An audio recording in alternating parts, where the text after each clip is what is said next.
शरीर एक सिटी होता है या कोई शहर होता है।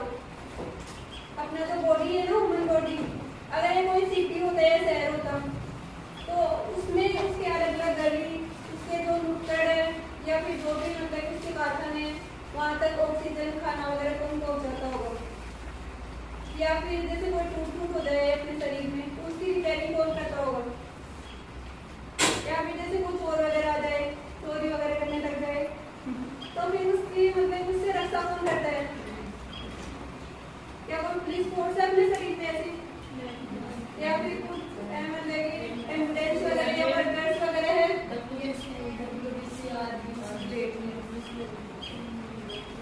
तो अपने शरीर में मतलब इन सबका एक ही दबाव है, ब्लड। तो अपने शरीर में जो रक्त होता है ना, ब्लड, वो ट्रांसपोर्ट सर्विस का भी काम करता है, पुलिस फोर्स का भी काम करता है और एम्बुलेंस रिपेयरिंग वगैरह का सबका काम करता है। तो कौन करता है, ब्लड करता है। तो आज ब्लड की इसी यूनिट से हम मिलेंगे यहाँ पे कि ब्लड में आरबीसी क्या होता है, प्लाज्मा क्या होता है, एडब्ल्यूबीसी वगैरह ये क्या होते हैं। तो जैसे अलग अलग डिपार्टमेंट होते हैं किसी भी सिटी में, तो वैसे ही ब्लड के भी अलग अलग डिपार्टमेंट होगी, अलग अलग टीम होगी उसकी जो अलग अलग काम करेगी। तो अपने टॉपिक होगा ब्लड। तो आज का टॉपिक डालो ब्लड।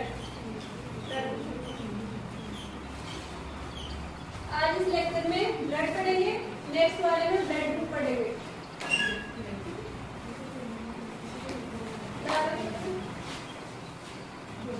तो बताओ ब्लड क्या होता है, पता है किसी को? बायोलॉजी के होंगे ना स्टूडेंट यहाँ पे, तो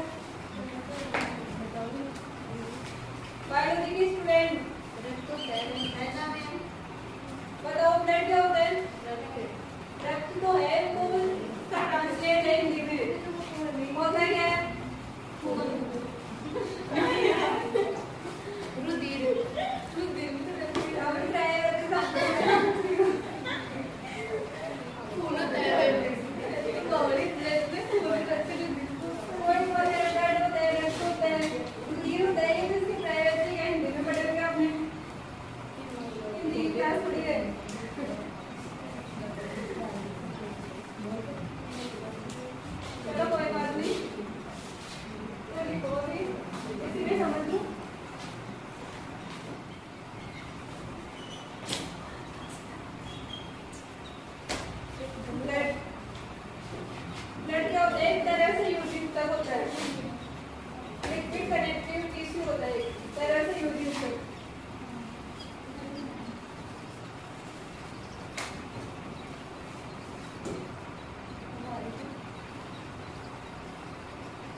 किसके लिए आता है? ब्लड के लिए आता है। इसलिए ब्लड को हीमेटोलॉजी और निर्माण की प्रक्रिया हीमोपोएसिस। और ये क्या होता है? एक बफर विलियन होता है, बफर विलियन। ब्लड क्या होता है? एक बफर विलियन होता है। अब पूछोगे कि बफर विलियन क्या होता है, बताओ। बफर विलियन वो होता है जो अपने पीएच के मान में परिवर्तन का विरोध करे, पीएच के मान में परिवर्तन का विरोध करे।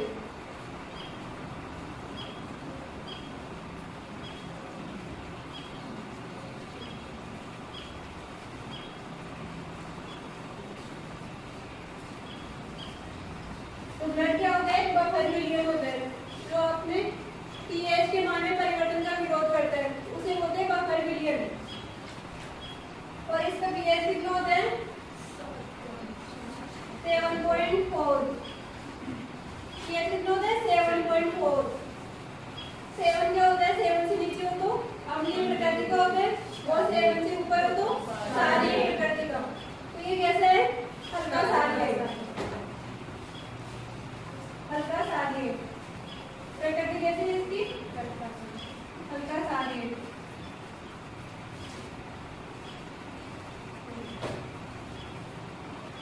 और इसका पीएच का मान हमेशा फिक्स रहता है, 7.4 ही रहेगा, ना 7.2 होगा ना 7.5 होगा, फिक्स है 7.4।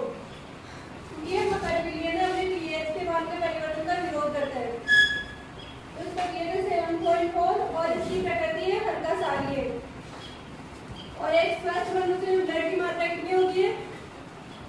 5 से 6 लीटर। स्वस्थ मनुष्य में ब्लड की मात्रा 5 से 6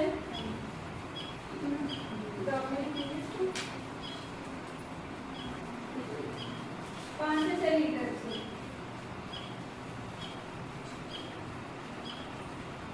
तो कितना होता है? 5 से 6 लीटर। अब लेकिन जैसे कोई एक हट्टा कट्टा इंसान है और एक दूसरा पतला है, तो क्या दोनों में सेम ही रहेगा? अलग अलग है ना। तो ब्लड होता है वैसे स्वस्थ मनुष्य में 5 से 6 लीटर होता है, लेकिन अगर वेट का देखा जाए ना, अपना जो वजन होता है उसका होता है 8 से 11%। तो अपने वजन का कितना होता है? 8 से 11%। स्वस्थ मनुष्य में ब्लड होता है 5 से 6 लीटर, और अगर वजन की अकॉर्डिंग देखें तो वो होता है 8 से 11% तक होता है।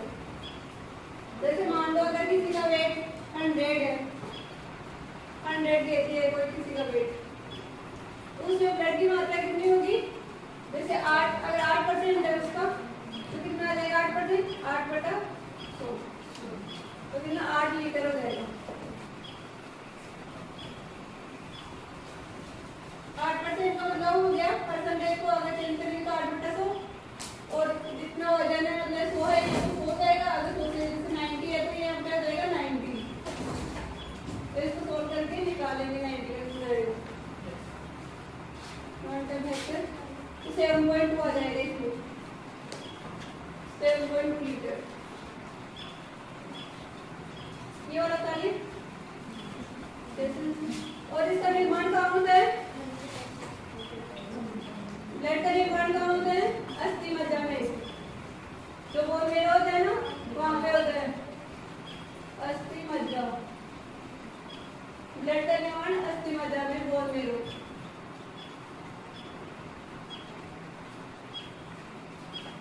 बोन मेरो में ब्लड का निर्माण होता है।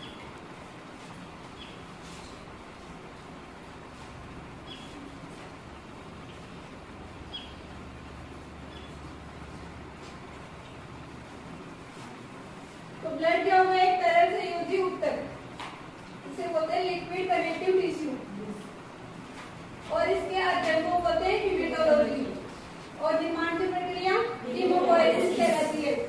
और ये क्या है? बफर विलियन है। बफर विलियन क्या होता है?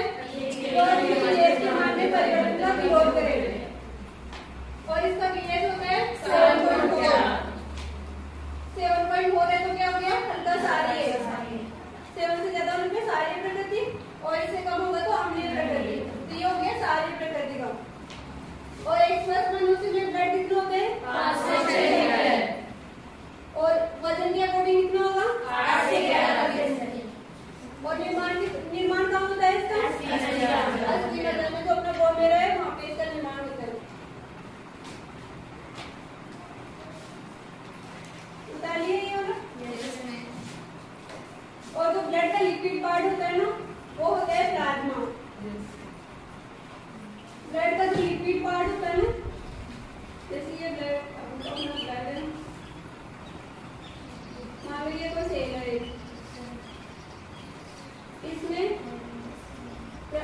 तो आरबीसी डब्ल्यूबीसी सारी चीजें होती है इसमें, और कुछ लिक्विड होता है। तो जो लिक्विड पार्ट होता है वो होता है प्लाज्मा।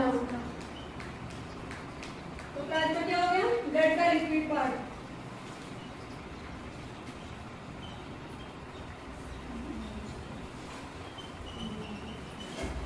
तो ब्लड का लिक्विड पार्ट हो गया प्लाज्मा।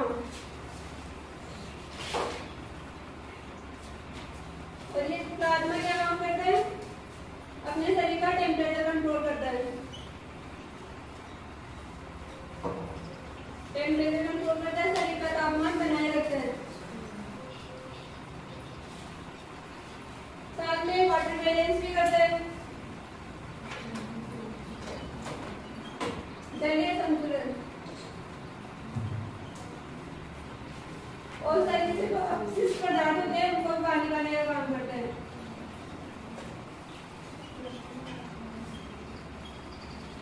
अपशिष्ट पदार्थों का परिवहन भी करता है।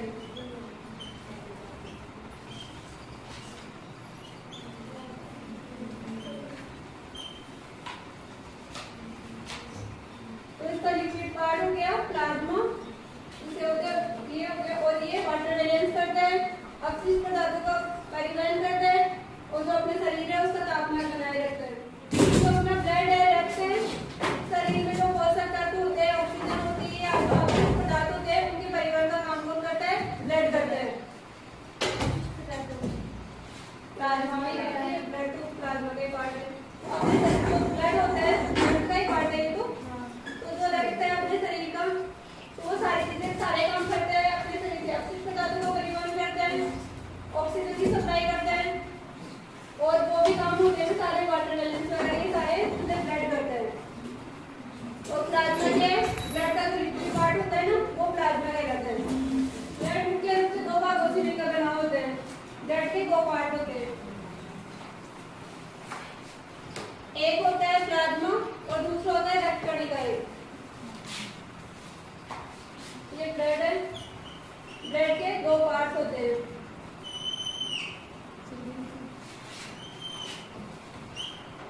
एक हो गया प्लाज्मा, दूसरा हो गया रक्त कणिका। रक्त कणिका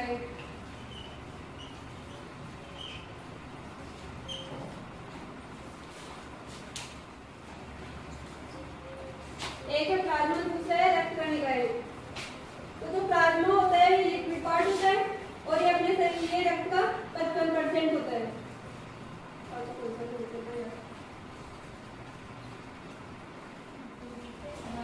तो ये प्लाज्मा होता है ब्लड का 55%, और ये होता है रक्त कणिका 45% होती है। ब्लड के दो पार्ट हो गए, एक हो गया प्लाज्मा, दूसरा हो गया रक्त कणिका। प्लाज्मा हो गया 55% और रक्त कणिका हो गया 45%। रक्त कणिका कौन सी होगी, आरबीसी, डब्ल्यूबीसी, और कौन सी की प्लेटलेट्स। कणिका 3 प्रकार की होगी, आरबीसी, डब्ल्यूबीसी और platelets. RBC red blood cells, और ये होगी व्हाइट ब्लड सेल्स, और ये है प्लेटलेट्स। और रक्त कणिका होगी 45%, ब्लड का 45% होती है। और जो प्लाज्मा होता है 55% होता है। तो प्लाज्मा क्या होता है, एक निर्जीव तरल होता है।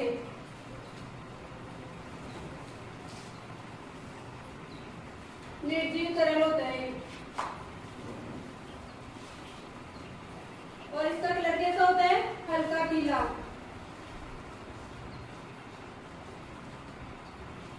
प्लाज्मा का कलर कैसा होता है? हल्का पीला। जैसे ये अपने को सेल है, तो यहाँ पे रक्त होता है, रक्त कणिकाएं हैं, और ऊपर क्या होता है? जैसे लिक्विड फॉर्म में होता है, ये लिक्विड पार्ट होता है, तो ये हो गया प्लाज्मा। जैसे तो इसका कलर होता है पीला, ब्लड के ऊपर होता है ये, और नीचे से रक्त कणिकाएं है इसमें।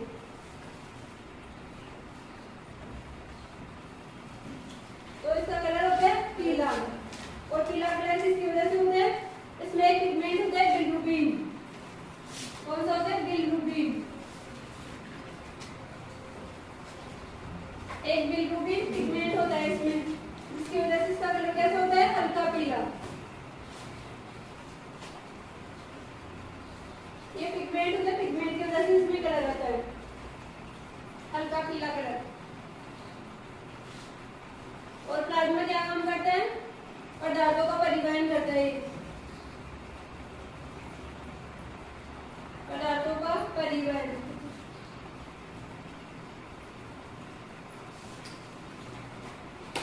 जैसे जो इस पदार्थ हो गए, उनका परिवहन जो भी होती है, उन सब चीजों का परिवहन का काम कौन करता है? प्लाज्मा करता है। और प्लाज्मा का जो संगठन कंपोजिशन होता है,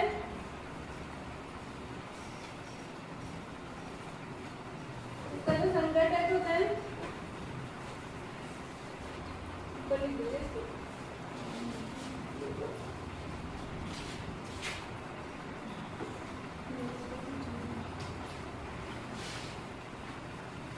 ये लिख ले रहे हैं? Yes ma'am.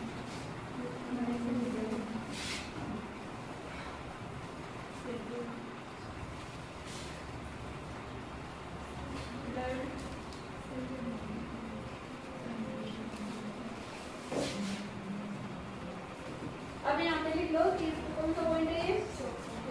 14 point plasma. संगठन किसका? संगठन कंपोजिशन।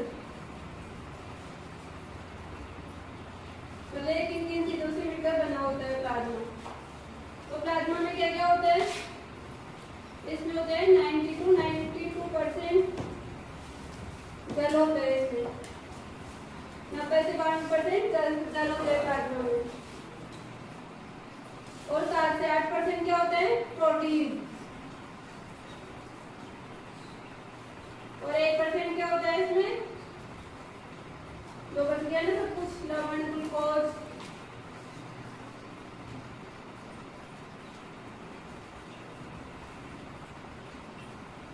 वसा, एमिनो एसिड,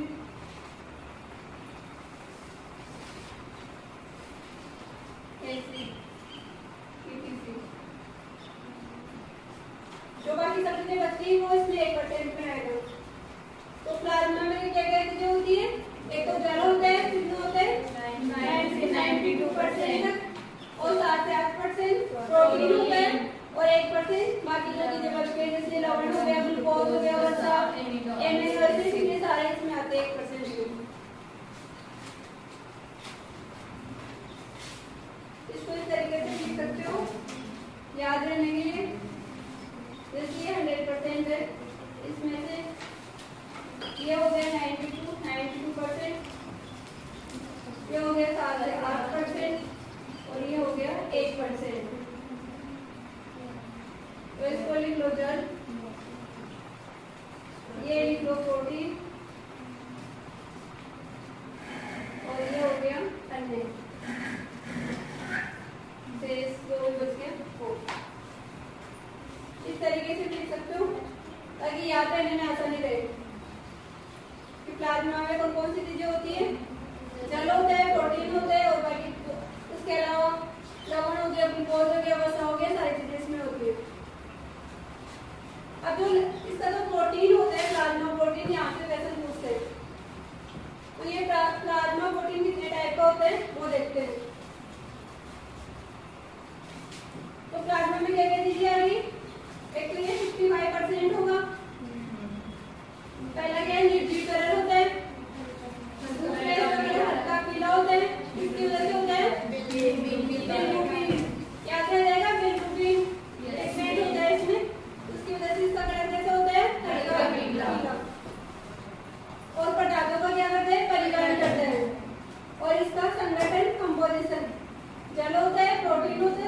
60% और 1% में बाकी सारी चीजें आती है। दूसरी तरफ रक्त कणिकाएं तो 45% होता है। क्या क्या होता है उसमें? आरबीसी होता है, डब्ल्यूबीसी होता है और प्लेटलेट्स होती है। तो इनको एक एक करके देखेंगे हम। तो पहले प्लाज्मा का पढ़ रहे हैं, उसके बाद में रक्त कणिकाएं देखेंगे।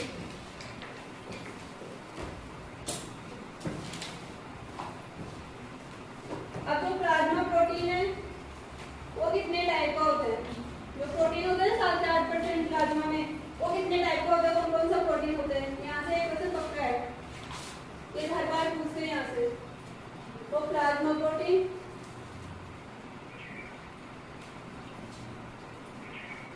ये 4 टाइप का होता है।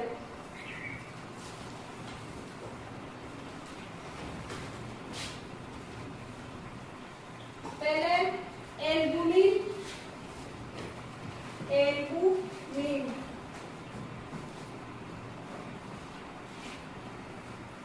दूसरे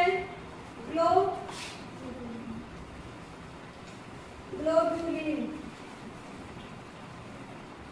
पहले एल्बुमिन, दूसरे ग्लोबुलिन, तीसरे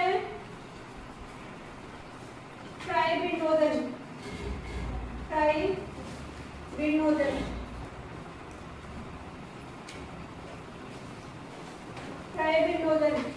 और चौथा है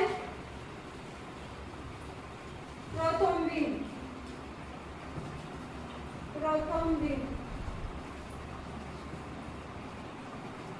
नाम याद रखने सारे। और कौन से प्रोटीन हो गए? एल्बुमिन, ग्लोबुलिन, ट्राइबिनोजन और प्रोथ्रोम्बिन। अब इनके क्या क्या काम होते हैं चारों प्रोटीन के, वो देखते हैं। तो जो पहले है एल्बुमिन, ये क्या काम करते हैं? परागण दाब का नियमन करते हैं। परागण दाब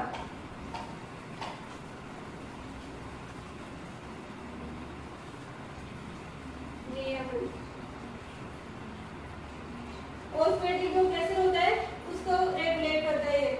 जैसे लिखा होता है ना बी, ऑस्मोटिक प्रेशर होता है ये BCOS, ये इस तरीके से ब्लड का कुछ कंपोजिशन लिखा रहता है। तो ये वही होता है एल्बुमिन की वजह से ये परागण दाब का नियमन करता है। ऑस्मोटिक अपने शरीर में जो ऑस्मोटिक प्रेशर होता है उसको कंट्रोल करता है एल्बुमिन। तो यहाँ पे BCOS में होती है, हो गया ब्लड, C हो गया कोलाइडर,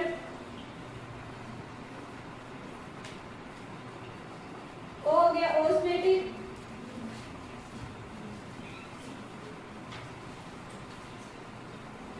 P है यहाँ पे प्रेशर, BCOP। और ये जो होता है 32 से 28 से 32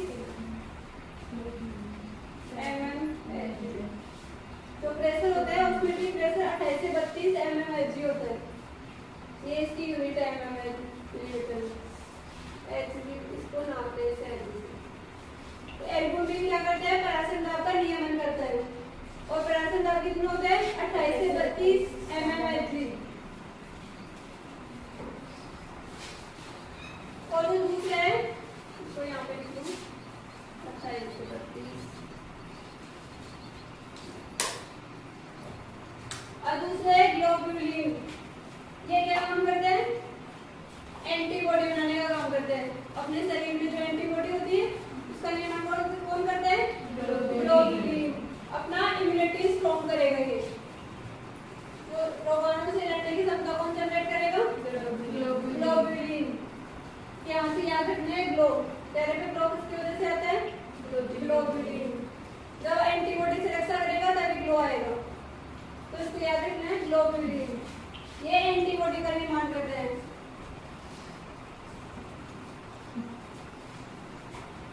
एंटीबॉडी बनाते हैं।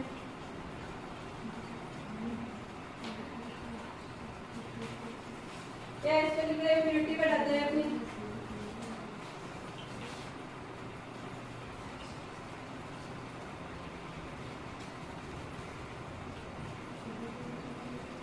प्रतिरक्षा तंत्र का निर्माण।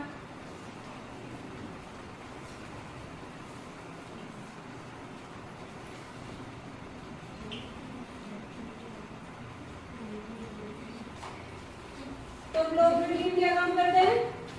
इम्यूनिटी बढ़ाते हैं, अपने शरीर की इम्यूनिटी को स्ट्रॉन्ग करते हैं। और एल्बुमिन करते हैं पराशर दाब का नियमन। अब अपने पास बचते हैं फाइब्रिनोजेन और प्रोथ्रोम्बिन। ये दोनों क्या करते हैं? रक्त का थक्का जमाने का काम करते हैं, ब्लड का थक्का बनाने का काम करते हैं। प्रोटीन तो होती है ना,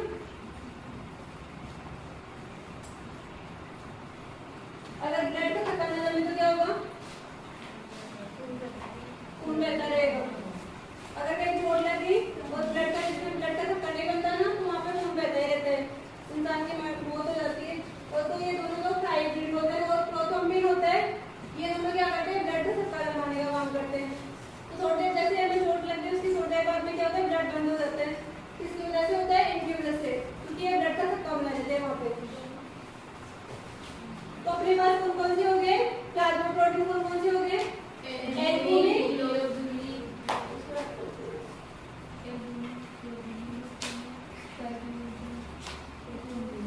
एक हो गए एल्बुमिन, दूसरा हो गया ग्लोबुलिन, तीसरा हो गया फाइब्रिनोजेन और प्रोथ्रोम्बिन।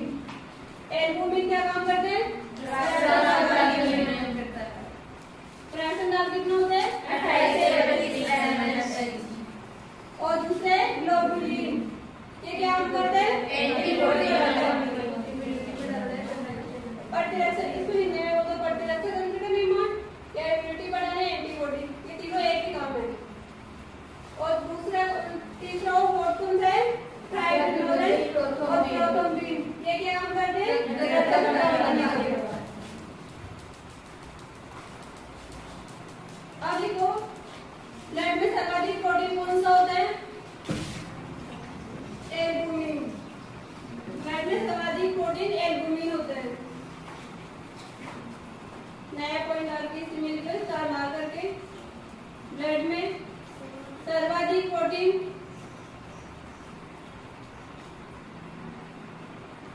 कौन सा होता है? एल्बुमिन।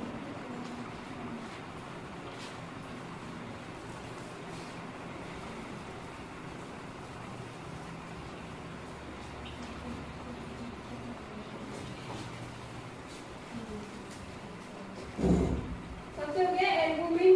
अगर हम प्लाज्मा में से ये वाला प्रोटीन फाइब्रिनोजेन हटा दें तो क्या बन जाएगा? वो सीरम। अगर जो प्लाज्मा की जो प्रोटीन है चार, उनमें से अगर थर्ड वाला प्रोटीन फाइब्रिनोजेन हटा देना, उसे फाइब्रिनोजेन हटा दे तो कौन सा होगा? सीरम कहलाएगा वो। तो फाइब्रिनोजेन रहित जो प्लाज्मा प्रोटीन होगा वो कौन सा होगा? सीरम। उसमें ये वाला प्रोटीन नहीं होगा, फाइब्रिनोजेन। तो अगर प्लाज्मा में से फाइब्रिनोजेन को अलग करने पर या फाइब्रिनोजेन रहित प्लाज्मा क्या कहलाता है? सीरम। लिख लो।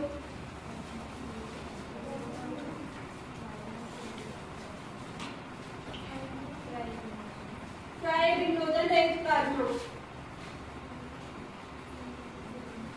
या प्लाज्मा में से फाइब्रिनोजेन को अलग कर दे तो सीरम कहलाता है वो। फाइब्रिनोजेन अगर इसको अलग कर देंगे तो सीरम कहलाएगा। और सबसे ज्यादा प्रोटीन कौन सा होता है? एल्बुमिन। एल्बुमिन का काम होता है पराशर दाब का नियमन। ग्लोबुलिन हो गया इम्यूनिटी बढ़ाने का, फाइब्रिनोजेन और प्रोथ्रोम्बिन हो गया ब्लड का थक्का जमाने का काम करता है। अगर फाइब्रिनोजेन को हटा देंगे तो सीरम कहलाएगा। लिया सबने?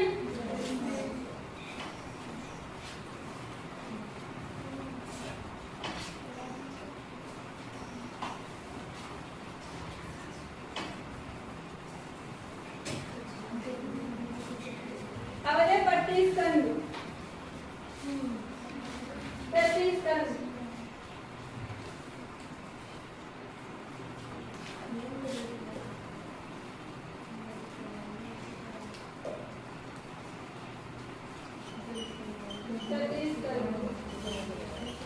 प्रतिस्कंद क्या होता है? ब्लड को जमने से रोकने के लिए यूज होता है। ब्लड को जमने से रोकते हैं। अपने तो ब्लड होता है, उसको जमने से रोकने के लिए कौन काम करता है? प्रतिस्कंद जमने से रोकता है।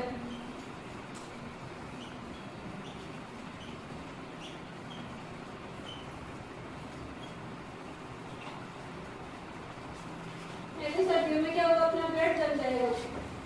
अगर प्रतिस्कंद ना हो तो अपना ब्लड क्या हो जाएगा? जम जाएगा। उसको रोकने के लिए क्या होता है? प्रतिस्कंद ब्लड को जमने से रोकने का काम करते हैं। तब तो अपनी ठंड में मतलब ब्लड जमता नहीं है ना, नहीं तो अगर बाहर से ब्लड को हमने ले गया बाहर तो थोड़े टाइम बाद में क्या होगा? जमना स्टार्ट हो जाता है, गाढ़ा हो जाता है ना। वो किसकी वजह से होता है? क्योंकि वहाँ पे प्रतिस्कंद नहीं होता। तो अपने शरीर में जो प्रतिस्कंद होता है वो उसको जमने से रोकता है। ये दो टाइप का होता है प्रतिस्कंद भी। एक होता है प्राकृतिक, नेचुरल।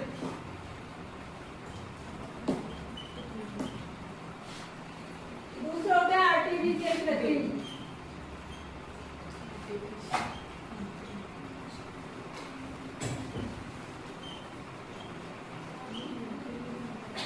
दूसरा होता है आर्टिफिशियल। दो टाइप हो गया, प्राकृतिक और दूसरा हो गया कृत्रिम। प्राकृतिक किसमें होता है? जैसे ह्यूमन बॉडी में प्राकृतिक होता है, अपने शरीर में जो होता है प्राकृतिक होता है। और उसका नाम क्या है? कीपेरिन। कीपेरिन ये एग्जाम में पूछा गया है। कीपेरिन ये मानव शरीर में होता है। मानव शरीर में कौन सा प्रतिस्कंद होता है? कीपेरिन। और ये प्राकृतिक है। प्राकृतिक जो अपने शरीर में है वो प्राकृतिक है। और एक होता है हीरोडीन।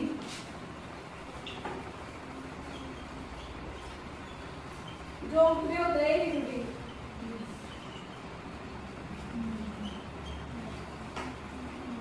तो जो प्राकृतिक है नेचुरल है वो हो गया।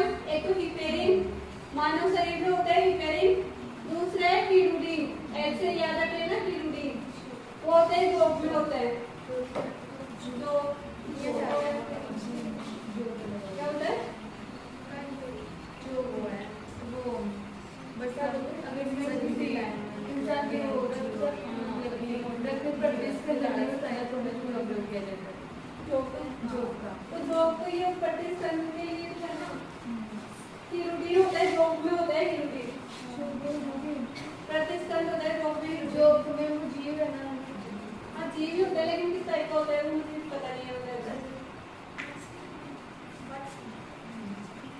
बहुत सारे होते हैं। हाँ वो अब मुझे याद आ रहा है कि इतना मतलब क्लियर नहीं याद आ रहा है कि लोग एक्सप्लेन कर बोल के बुरा बुरा तो मैं पूरे तो ये जो तो हीरोडीन होता है जोक में, इतना याद रख लेना अभी। हीरोडीन होता है जोक में और मानव शरीर में होता है हीपेरिन। ये होता है नेचुरल। दूसरा होता है आर्टिफिशियल। आर्टिफिशियल किसमें होता है? ब्लड बैंक में। ब्लड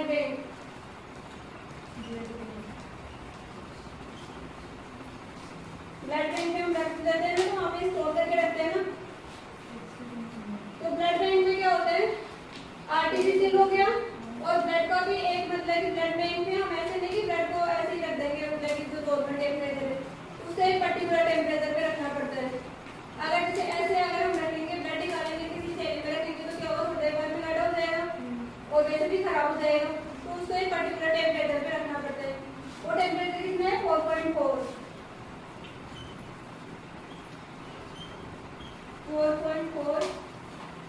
डिग्री या उसको फेरेनहाइट में लिखो तो 40 फेरेनहाइट।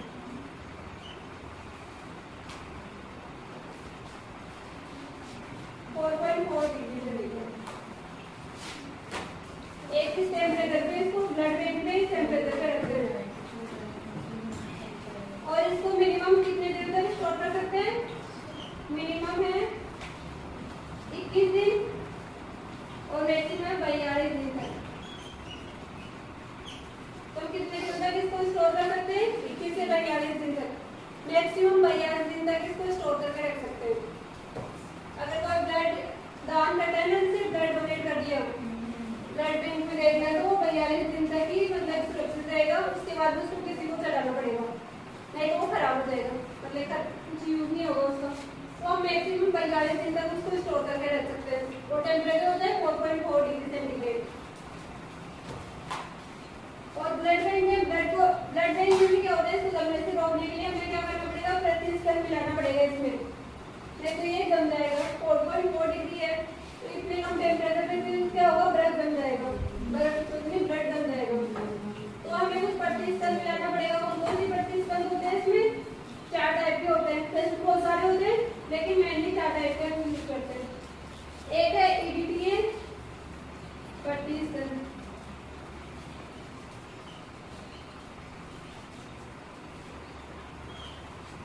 एक है EDTA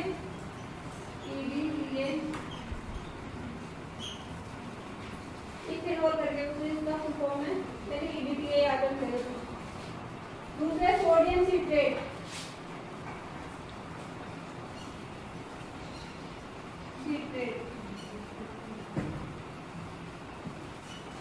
तीसरे सोडियम बेंजोएट,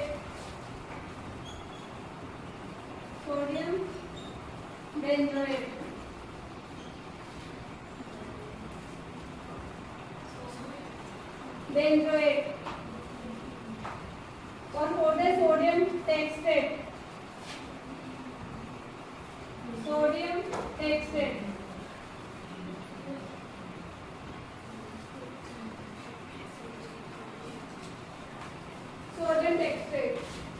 तो हम ब्लड बैंक में 4 प्रकार के जो आर्टिफिशियल प्रतिस्थल यूज करते हैं।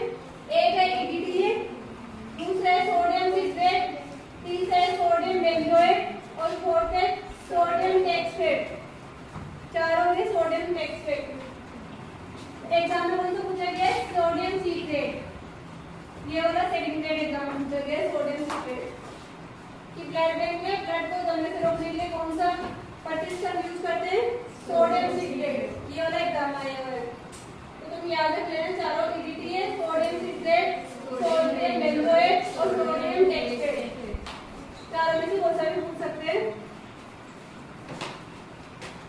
और ये वाला पूछा गया है पिपेरिन। पिपेरिन किसमें होते हैं, मानव शरीर में होते हैं। तो मानव शरीर में कौन सा प्रतिस्थल होता है, पिपेरिन। जौ में कौन सा होता है, न्यूट्रीन। और आर्टिफिशियल किसमें होता है, ब्लड बैंक में। टेम्परेचर कौन से टेम्परेचर में स्टोर करते हैं इसको, 4.4। और कितने दिनों तक स्टोर कर सकते हैं, 20 से 42 दिन तक। और कौन से प्रतिस्थल यूज करते हैं artificial, EDTA, sodium citrate, sodium benzoate, sodium टेक्सटेट। तो ये सारे याद कर लो, याद हो रहे हैं साथ में, यस मैम। ये इनसे आएंगे, इनमें से कोई भी पूछ लो, मैंने खुद लग दिया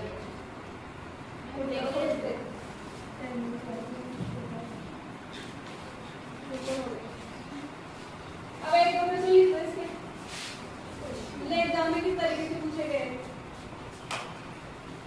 ट्रांसफ्यूजन के लिए,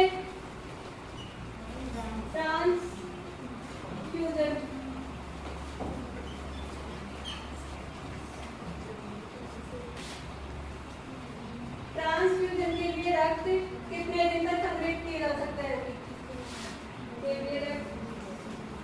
कितने दिनों तक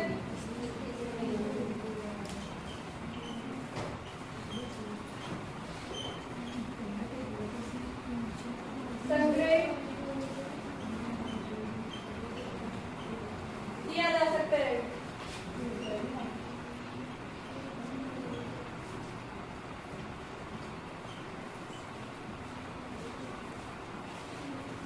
ये पूछा गया CET 11 फरवरी 2023 में। CET 11 फरवरी 2023 में ये वाला क्वेश्चन पूछा गया है, ट्रांसफ्यूजन के लिए रक्त कितने दिनों तक संग्रहित किया जा सकता है। तो इसमें 4 ऑप्शन दे रखे हैं, 10 से 20 दिन,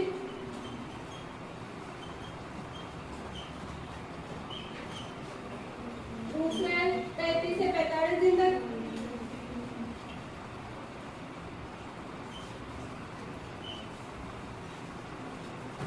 45 से 60 दिन तक, थर्ड है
कि प्रोथ्रोम्बिन,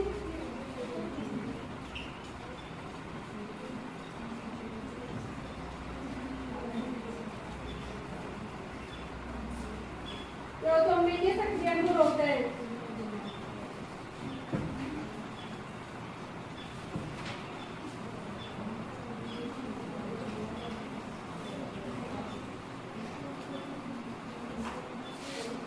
रुधिर में उपस्थित प्रतिस्थित जो कि प्रोथ्रोम्बिन के सक्रियण को रोकता है। तो इसमें चार ऑप्शन दे रखे हैं। पहला है हिपेरिन,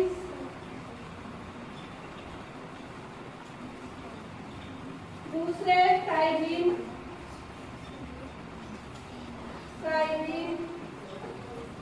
हाइड्रिन, तीसरे सिस्टामिन,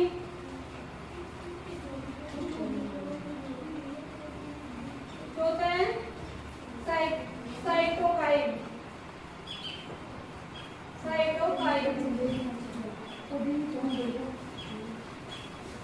रुधिर में उपस्थित प्रतिस्थित जो कि प्रोथ्रोम्बिन के सक्रियण को रोकते हैं। तो चार ऑप्शन दे रखे हैं, हिपेरिन, ट्राइबिन, सिस्टाइन और साइटोकाइन। तो कौन सा होगा इसमें? हिपेरिन। हमें बताया ना प्रतिस्थित कौन सा है? हिपेरिन। चाहे हमें ये भी बताओ, प्रोथ्रोम्बिन नहीं पता कोई बात नहीं, लेकिन प्रतिस्थित पूछे और ये हमें पता है हिपेरिन क्या है? प्रतिस्थित है। मानव शरीर में कौन सा होता है? हिपेरिन। तो इसका आंसर क्या होगा? हिपेरिन। सक्रिय को कौन सा होता है? हिपेरिन। ट्राइबिन और हिस्टामिन और साइटोकाइन ये प्रतिस्थित नहीं है, तो कौन सा होगा? हिपेरिन। अगर आप लोगों को ऐसा लगे कि एक नहीं पता आपको, ये वाला नहीं पता, तो बस उसी चीज को पकड़ के आंसर चेक कर लो। यहाँ पे प्रतिस्थित दे रखे हैं, प्रतिस्थित हमें पता है हिपेरिन क्या होता है? प्रतिस्थित होता है और नेचुरल होता है। मानव शरीर में हिपेरिन होता है। तीसरा विटामिन को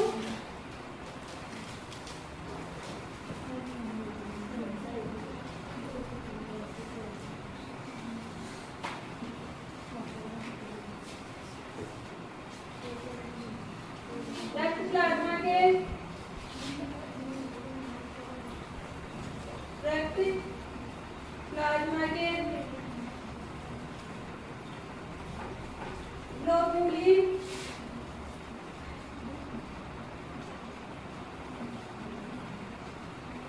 ग्लोबुलिन किसके लिए जिम्मेदार है?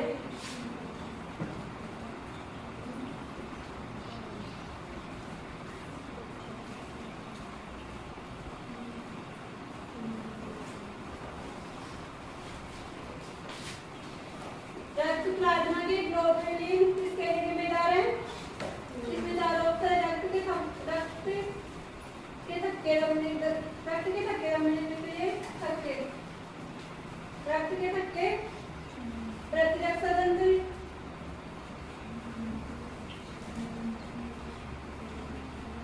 तीसरे ऑक्सीजन परिवहन,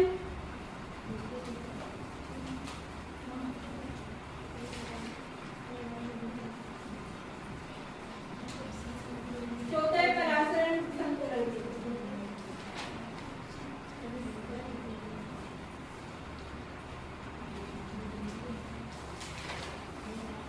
प्लाज्मा में ग्लोबुलिन क्या काम करता है? प्रतिरक्षा तंत्र, एंटीबॉडी बनाता है ना, प्रतिरक्षा तंत्र का काम करता है, प्रतिरक्षा तंत्र का निर्माण करता है और नई इम्यूनिटी स्ट्रॉन्ग करता है। तो कौन सा हो गया? प्रतिरक्षा तंत्र।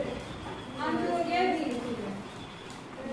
ये मैं अपने मन से नहीं लिखा रही, ये सारे पीवाई को आए हुए, प्रीवियस ईयर में आए वाले क्वेश्चन करा दूंगी, सीटी में आए हुए वो वाले एग्जांपल ही आप लोगों को करा रही हूँ यहाँ से। और जो हम तुम पढ़ रहे हैं ना, इनकी पढ़ रहे हैं, मतलब कि जिस तरीके से एग्जाम में पूछे गए ना, उसी के अकॉर्डिंग पढ़ रहे हैं, वही कंटेंट आप लोगों को दे रही हूँ। उसी में जितने डीप में जाएगा इससे ज़्यादा डीप में नहीं जाएगा। अगर इससे ज़्यादा डीप में जाके पूछेगा तो किसी को नहीं आएगा, कोई इतना ज़्यादा डीप में नहीं पढ़ेगा। फिर आपको नहीं आ रहा मतलब किसी को नहीं आ रहा, ये सोच लेना। अगर आपने जितना पढ़ाया उतना पढ़ोगे ना, उसके बाहर अगर आता है ना तो किसी को नहीं आता। ये याद रखना, इतना मोटिवेशन करना अपने अंदर। सारे क्वेश्चन रक्त कणिकाएं,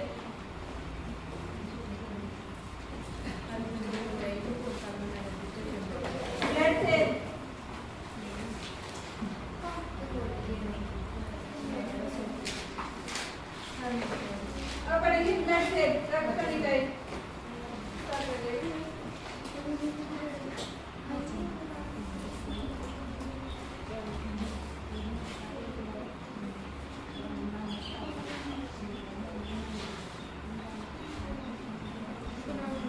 कणिकाएं कितने प्रकार की होती है? 3 प्रकार की होती है ना। अब रक्त कणिकाएं 3 टाइप की होती है। पहली है आरबीसी, दूसरी डब्ल्यूबीसी और एक है प्लेटलेट्स। और एग्जाम में हर बार ऐसे क्वेश्चन आता है। आरबीसी डब्ल्यूबीसी इन दोनों में से एक में से किसी से भी पूछ लेगा। प्लेटलेट्स का कम आता है लेकिन आरबीसी और डब्ल्यूबीसी का पूछते हैं। तो पहले लिखो आरबीसी, तो ये लिखो आरबीसी। आरबीसी क्या होता है? इसका दूसरा नाम क्या है? इरिथ्रोसाइट। इरिथ्रोसाइट अन्य नाम है, अन्य नाम आरबीसी का अन्य नाम क्या है? इरिथ्रोसाइट।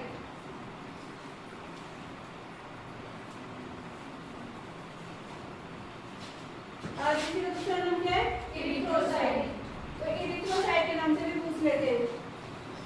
तो ये याद रखना, इरिथ्रोसाइट आरबीसी का दूसरा नाम है। और आरबीसी का निर्माण कहाँ होता है? अस्थि मज्जा में। इसका निर्माण भी अस्थि मज्जा में। अस्थि मज्जा निर्माण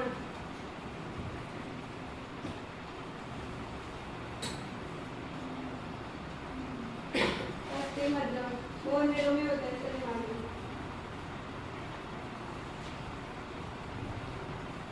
लाल अस्थि मज्जा लिखो, लाल अस्थि मज्जा में इसका निर्माण होता है। आरबीसी में रेड कलर से लाल रक्त कणिकाएं, तो इसका निर्माण क्या होगा? लाल अस्थि मज्जा में। आरबीसी रेड कलर से है तो लाल से याद रख लेना, लाल अस्थि मज्जा में इसका निर्माण होता है। और इसका भ्रूणावस्था में निर्माण कहाँ होता है? भ्रूणावस्था में।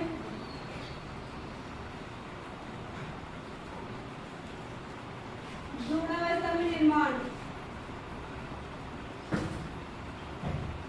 भ्रूणावस्था में होता है प्लीहा या लीवर, प्लीहा और लीवर।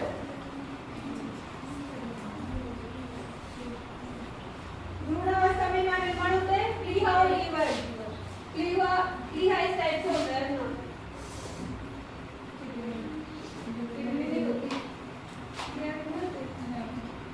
बायोलॉजी के रिलेटेड तो मुझे नहीं पता, तो मैं बायोलॉजी की स्टूडेंट ही हूँ, लेकिन इस टाइप का कुछ होता है प्लीहा।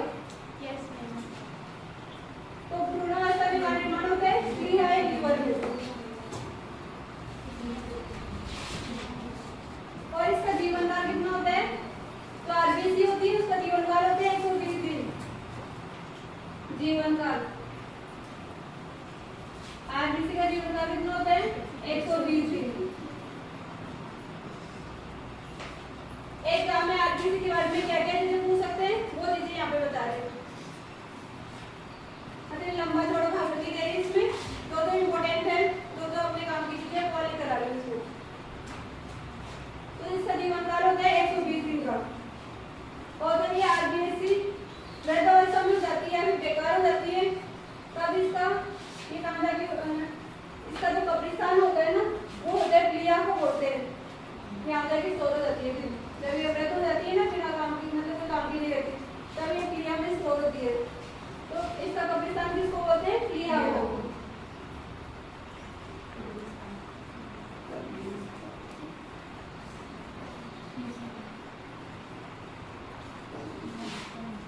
कौन सा होगा? प्लीहा।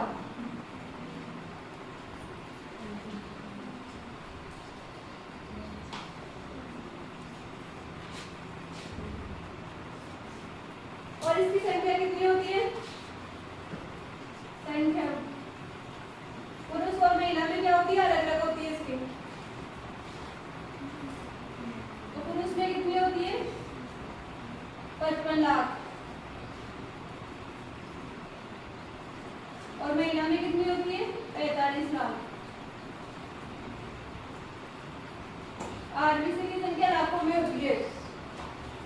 45 से 55 लाख। पुरुष में होती है 55 लाख और महिला में होती है 45 लाख। आरबीसी की संख्या, तो आरबीसी की संख्या 45 से 55 लाख के बीच में होती है।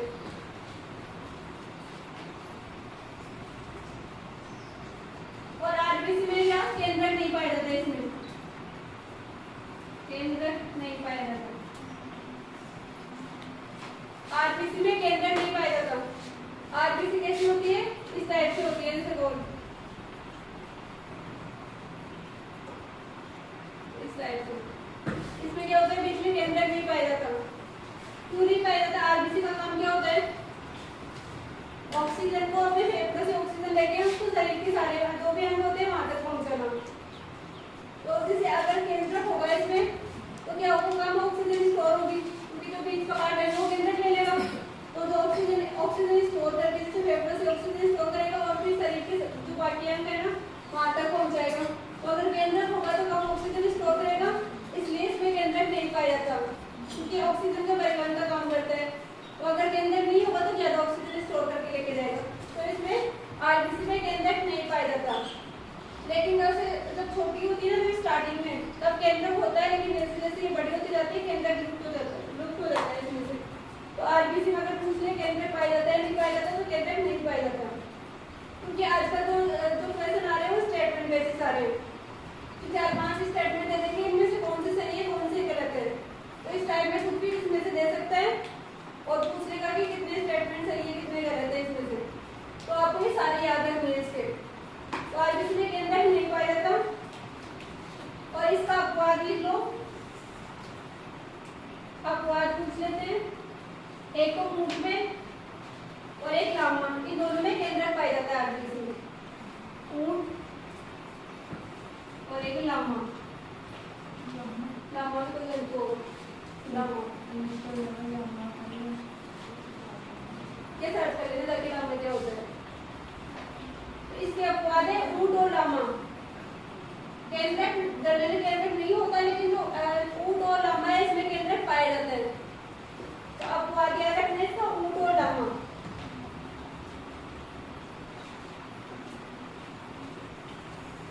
और ये क्या है, अवायवीय श्वसन है।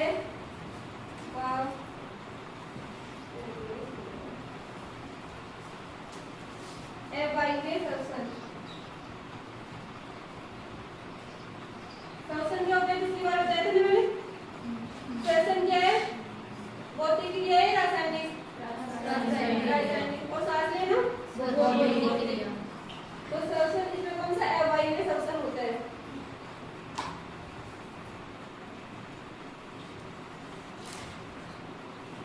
और आरबीसी की कमी से क्या होता है, कौन सा रोग होता है, आरबीसी की कमी से तो क्या होता है, एनीमिया होता है ना, ब्लड की कमी होती है, एनीमिया हो जाता है ब्लड की कमी से एनीमिया। और एक कौन सा रोग आता है, सिकल सेल आता है ना, सिकल सेल रोग, ब्लड की कमी से सिकल सेल होता है, ब्लड की कमी से होता है सिकल सेल एनीमिया रोग।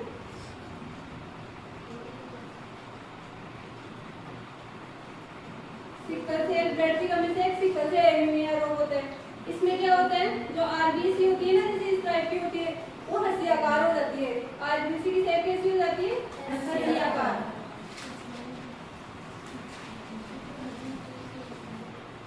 हस्तियाकार शेप की हो जाती है। आरबीसी की शेप कैसी हो जाती है, इसमें हस्तियाकार। तो एक सिकल सेल एनीमिया रोग किसकी वजह से होता है, आरबीसी की कमी की वजह से। और इसमें पूछते हैं कि जो आरबीसी होती है उसका आकार कैसा हो जाता है, हस्तियाकार। तो ये याद रखना, हस्तियाकार आकार हो जाता है आरबीसी का। और जैसे जैसे हम ऊपर जाते हैं, ऊंचाई पर जाते हैं, ऊंचाई पर जाने पर क्या होता है, आरबीसी की संख्या बढ़ती है। आरबीसी की संख्या बढ़ती है, जैसे जैसे ऊंचाई पर जाते हैं आरबीसी की संख्या बढ़ती जाती है। तभी तो कभी कभी किसी को दिक्कत हो जाती है ना, जैसे ऊंचाई पर जाते हैं तो कान और मतलब नाक से खून बहने लग जाता है किसी को, ज्यादा ऊंचाई पर जाती है ना तो किसी को प्रॉब्लम हो जाती है, प्रेशर बढ़ता है तो मतलब आँख ये सॉरी कान और नाकों से खून बहने लग जाता है नाक से। आरबीसी की संख्या बढ़ती है, जैसे ऊंचाई पे जाएंगे आरबीसी की संख्या बढ़ेगी। आरबीसी की संख्या बढ़ने का मतलब ब्लड बढ़ रहा है, तो ज्यादा ब्लड होगा तो बाहर लग जाता है, फिर प्रेशर बढ़ जाता है उसको। तो ऊंचाई पे जाने पे आरबीसी की संख्या बढ़ती है और कमी से एनीमिया रोग होता है।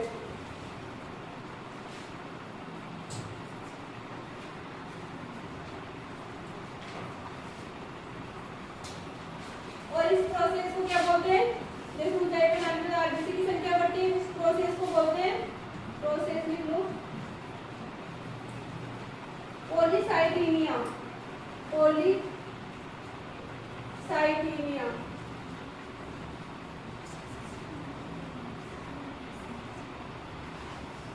इस प्रोसेस को बोलते हैं पॉलीसाइथीमिया।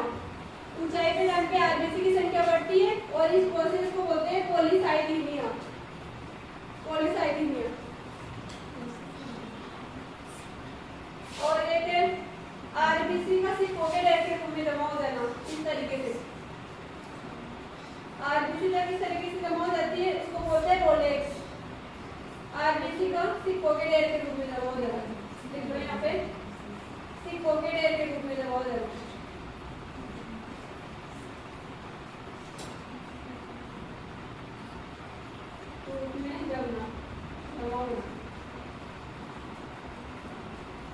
क्या कहते हैं? रोलेक्स।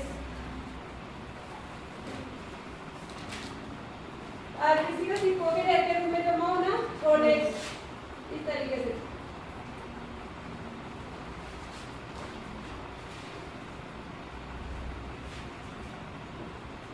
और इसका आकार कैसा होता है? उभयावतल आकार,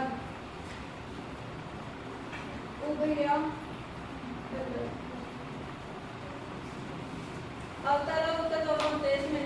लेंस पढ़ेंगे, दर्पण पढ़ेंगे आगे, तब आएगा उसमें अवतल और उत्तल क्या होता है। तो ये दोनों का होता है उभयावतल, दोनों होते हैं इसमें। तो आकार कैसा हो गया? उभयावतल, आरबीसी का आकार।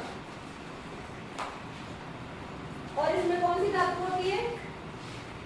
धातु बताओ कौन सी होती है इसमें? ये तो कॉमन है, आयरन।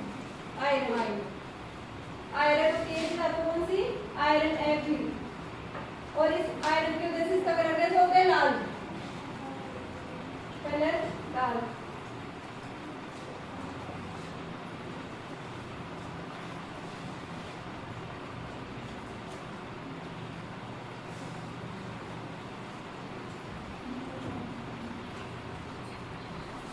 आरबीसी का कौन सी बात याद रखनी है? इसका नाम क्या है? दूसरा नाम इरिथ्रोसाइट। इरिथ्रोसाइट इसका दूसरा नाम है। और इसका निर्माण कहाँ होता है? लाल अस्थि में। और भ्रूणावस्था में निर्माण कहाँ होता है? लीवर। और जीवन काल कितना होता है? 120 दिन। कब्रिस्तान क्या है? कलिया। आरबीसी का कब्रिस्तान किसे कहते हैं? कलिया को। ये पूछते हैं कब्रिस्तान वाला, तो याद रखना आरबीसी का कब्रिस्तान का है पीढ़ा। जब आरबीसी बीमार हो जाती है, क्षतिग्रस्त हो जाती है, फिर बूढ़ी हो जाती है ना, वृद्धावस्था में जाती है, वो कहाँ जाके स्टोर होगी? पीढ़ा में। तो इसलिए इसको पीढ़ा को कब्रिस्तान बोलते हैं इसका। और इसकी संख्या कितनी होती है?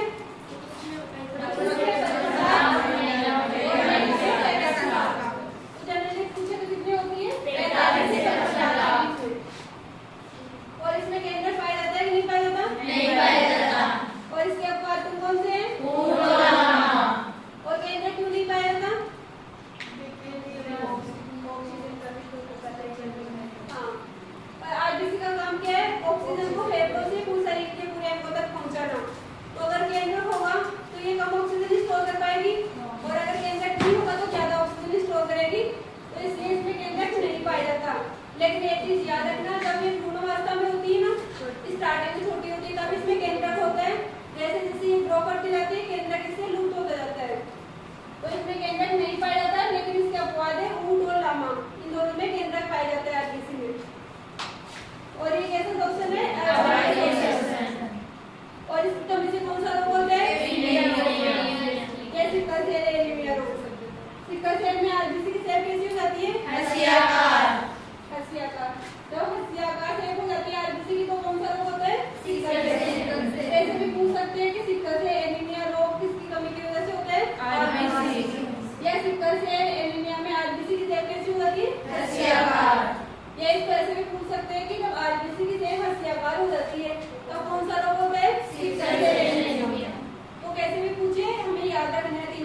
क्लियर समझे? हाँ ठीक है। और बाकी को अगर किसी को घर जाके अपने अपने मतलब के नोट्स बनाने हैं उनसे तो वो बना सकता है घर जाके। जैसे जैसे पढ़ा है ना उस हिसाब से उसको जैसे इजी रहे, जैसे उसको याद करने में इजी रहे उस तरीके से नोट्स बना सकते हैं। और अभी तो इस तरीके से बता लूँ, जैसे इस तरीके से याद करना इजी रहता है, माइंड में क्या मेरे बन जाता है, ऐसे तो याद करना इजी हो जाता है।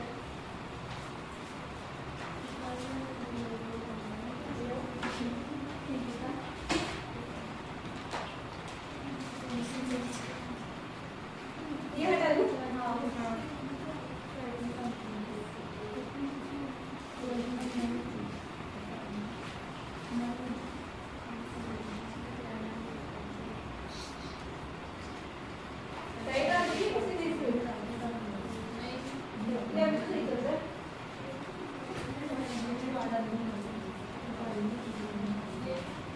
अब आता है हीमोग्लोबिन। हीमोग्लोबिन इसमें आरबीसी में तो होता है ना हीमोग्लोबिन। हाँ हीमोग्लोबिन को क्या लिखते हैं? एचबी। हीमोग्लोबिन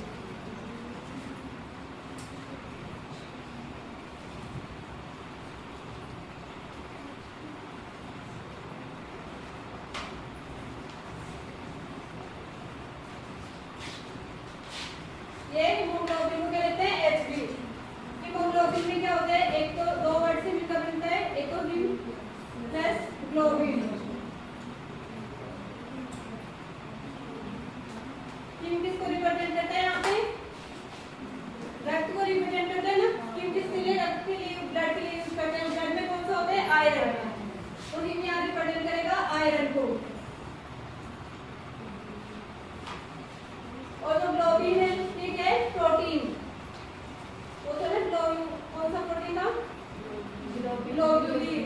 ग्लोबुलिन प्रोटीन था। तो यहाँ पे ग्लोबिन किसको रिप्रेजेंट करे? प्रोटीन को।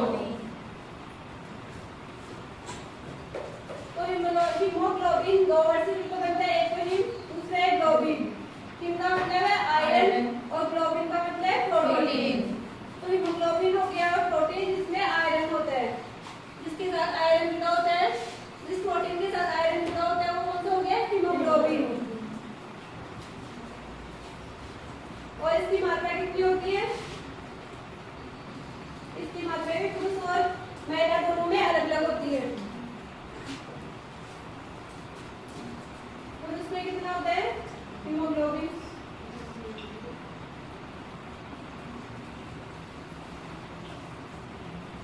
पुरुष में होता है 14 से 16 ग्राम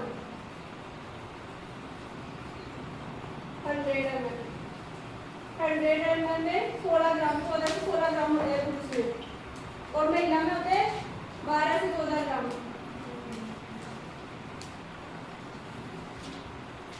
महिला में ब्लड कम होता है ना पुरुष से हमेशा ही, तब हीमोग्लोबिन चेक कराते तो जनरली कितना आता है? 12 से 14 के बीच में होना चाहिए। और पुरुष का होना चाहिए 14 से 16 के बीच में। तो महिला का हो गया 12 से 14 और पुरुष का हो गया 14 से 16 ग्राम का। और अगर कॉमन पूछे तो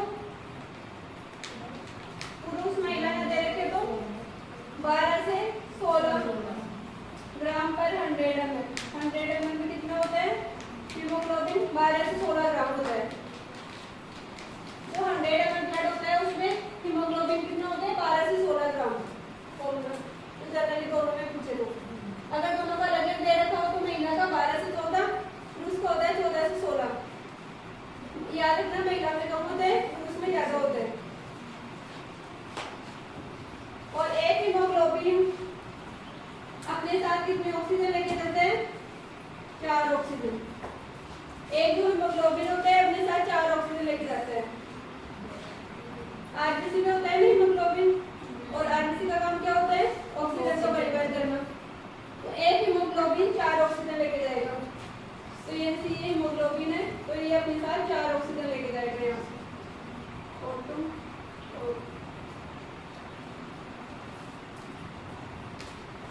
तो अपने साथ 4 ऑक्सीजन लेके जाएगा एक हीमोग्लोबिन। और कार्य क्या क्या होगा इसका? वही ऑक्सीजन का परिवहन।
हो गया अपना। अब पढ़ेंगे व्हाइट ब्लड सेल। तो श्वेत रक्त कणिकाएं होती है। श्वेत रक्त कणिकाएं क्या काम करती है बताओ? लाल रक्त कणिकाएं क्या काम करती है? ऑक्सीजन का सप्लाई करती है। और श्वेत रक्त कणिकाएं क्या काम करती है? अपना इम्यूनिटी स्ट्रॉन्ग कम करते हैं। श्वेत रक्त कणिकाएं प्रतिरक्षा तंत्र की तरह काम करते हैं। श्वेत रक्त कणिकाएं इम्यूनिटी बढ़ाते हैं। और वो था प्लाज्मा। प्लाज्मा में अगर प्रोटीन होती है तो कौन सा आता है? ग्लोबुलिन। तो श्वेत रक्त कणिकाएं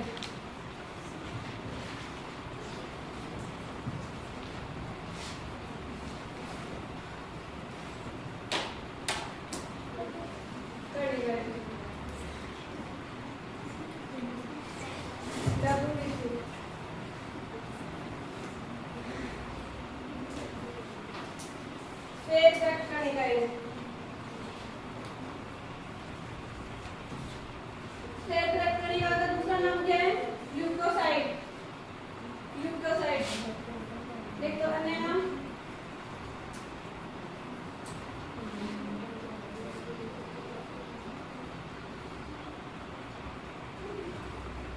अन्य नाम क्या है? ल्यूकोसाइट। उसका नाम क्या था आरबीसी का? इरिथ्रोसाइट।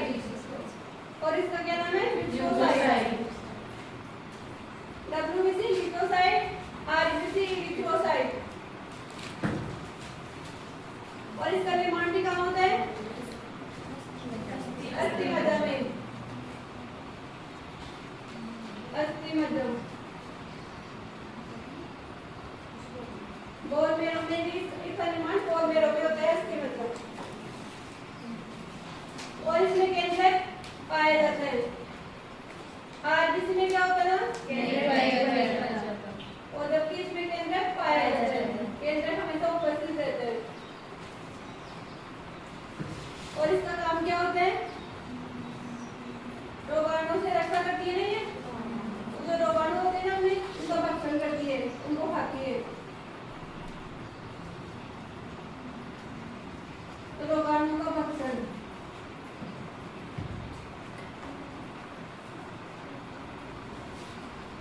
ये रोगाणु से हमें हमारी रक्षा करती है। तो प्रतिरक्षा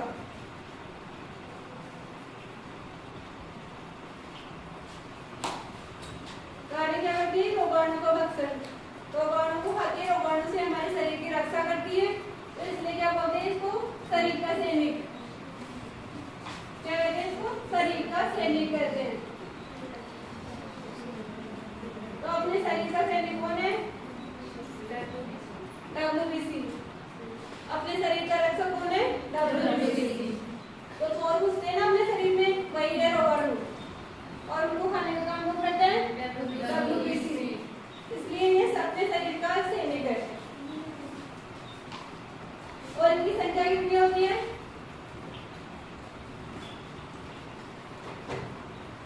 इसकी संख्या होती है 8,000 से 11,000।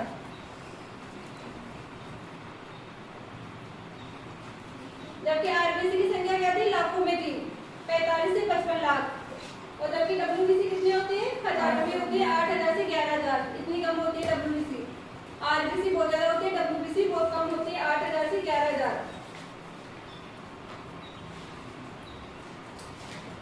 और इसकी कमी से कौन सा रोग होता है?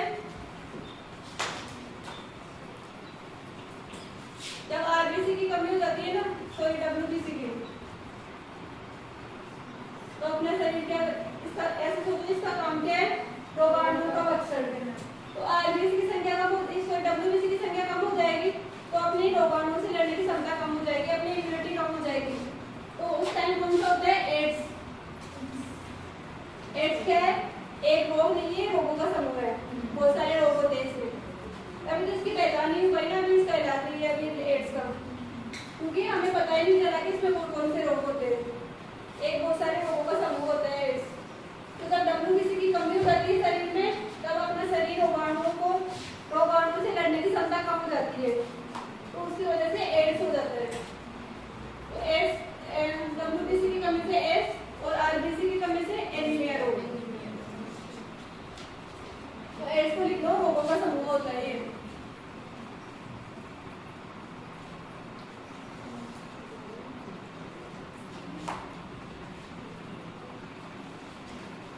इसकी कमी होती है तो एड्स हो जाएगा, लेकिन जब ये ज्यादा हो जाती है तब भी प्रॉब्लम क्रिएट करती है, कम होती है तब भी प्रॉब्लम क्रिएट करती है। इसका अनुपात क्या होता है, हमेशा फिक्स रहना चाहिए। अगर ज्यादा हो जाएगी, इसकी संख्या अधिक हो जाएगी तो क्या हो जाएगा, ब्लड कैंसर हो जाएगा। ब्लड कैंसर, जो ब्लड कैंसर होता है वो किसकी वजह से होता है, जब डब्ल्यूबीसी की संख्या ज्यादा हो जाती है, और इसको क्या कहते हैं, ल्यूकेमिया। इस ब्लड कैंसर को बोलते हैं ल्यूकेमिया। ल्यूकेमिया तो इसका नाम क्या है, ल्यूकोसाइट। तो इसमें जो ब्लड कैंसर होता है उसको क्या कहते हैं, ल्यूकेमिया। ल्यूकेमिया तो कमी की वजह से एड्स होता है, और जब ज्यादा हो जाती है तो कौन सा होता है, ब्लड कैंसर हो जाता है। तो इसका अनुपात क्या होना चाहिए, फिक्स होना चाहिए।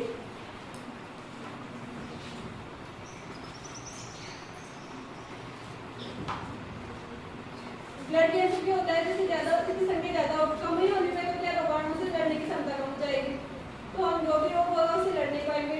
लेकिन जब इसकी संख्या ज्यादा हो जाती है तो क्या होता है, ये रोगाणु को खाने का काम करती है। तो संख्या ज्यादा होगी तो अपने ऑर्गन से उन्हीं को खाना स्टार्ट कर देती है। जब ब्लड कैंसर होता है ना, रोगाणु अब जैसे इसका अनुपात फिक्स है, वो जितने होने चाहिए उतने रोगाणु को खा रहे हैं, लेकिन उससे ज्यादा हो गया, उनको कुछ खाने के लिए चाहिए ना। अभी इसका काम ही है खाना, तो जब रोगाणु नहीं मिलेंगे तो अपने को ऑर्गन मिलेंगे और उन्हीं को खाना स्टार्ट कर देगी। तो उसकी ज्यादा होने की वजह से होता है ब्लड कैंसर, ल्यूकेमिया जिसको बोलते हैं। तो कमी भी प्रॉब्लम करती है और इसका ज्यादा होना भी प्रॉब्लम क्रिएट करता है। तो जब ब्लड कैंसर होता है तो अपना शरीर, अपने जो अपना रक्त होता है ना, ब्लड, वो व्हाइट कलर का हो जाता है। डब्ल्यूबीसी ज्यादा हो जाएगा तो अपना जो अपना ब्लड है वो व्हाइट कलर का हो जाएगा।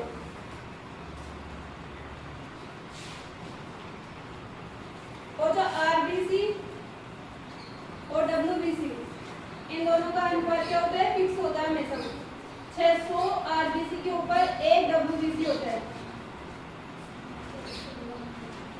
600 आरबीसी के ऊपर 1 डब्ल्यूबीसी होता है, इससे ज्यादा नहीं होना चाहिए। अगर ज्यादा होगा तब भी दिक्कत है, कम है तो तब भी दिक्कत है। कभी तो यहाँ पे आरबीसी की संख्या लाखों में होती है, जबकि इसकी संख्या कितनी, हजारों में होती है, 8000 से 11000। तो आरबीसी क्या हो गया, दूसरा नाम हो गया ल्यूकोसाइट, और निर्माण कहाँ होता है, अस्थि मज्जा में, और इसमें केंद्र वायरस होता है। कार्य क्या, इसका काम क्या होता है, रोगाणु का वर्षण, अपना इम्यूनिटी स्ट्रॉन्ग करती है, रोगाणु से लड़ने की क्षमता देता है हमें, और इसलिए इसको हम शरीर का सैनिक करते हैं। और इसकी संख्या कितनी है, 8000 से 11000। इसकी कमी से कौन सा होता है, और ज्यादा हो जाए तो ब्लड कैंसर, और उसका नाम क्या है, ल्यूकेमिया। ल्यूकेमिया याद रखना, ल्यूकोसाइट और इसकी कमी से ल्यूकेमिया। और कलर कैसा हो जाएगा ब्लड का, व्हाइट कलर। आरबीसी और डब्ल्यूबीसी का अनुपात 6:1। और इस पे एग्जाम में भी पूछा गया है, तो अनुपात है इसके ऊपर एग्जाम में क्वेश्चन पूछा गया है कि डब्ल्यूबीसी और आरबीसी का अनुपात है। तो इसका रिपोर्ट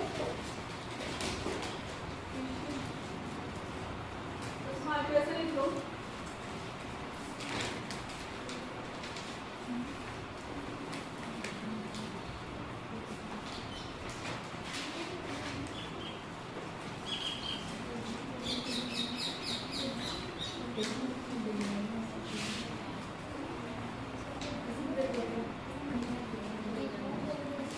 सामान्यतः रक्त में श्वेत रुधिर कणिकाओं की संख्या लाल रुधिर कणिकाओं की तुलना में क्या होती है, सामान्यतः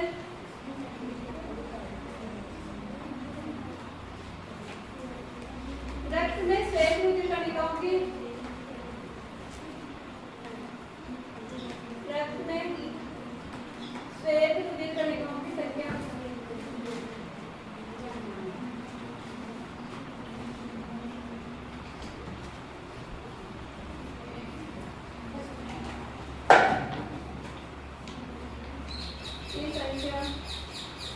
लाल रुधिर कणिकाओं की तुलना में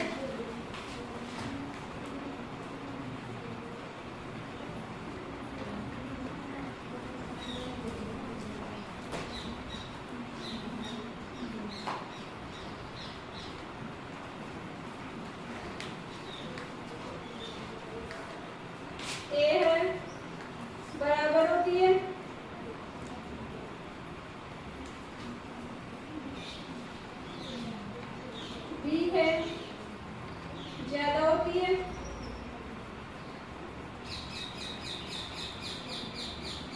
सी है कम होती है,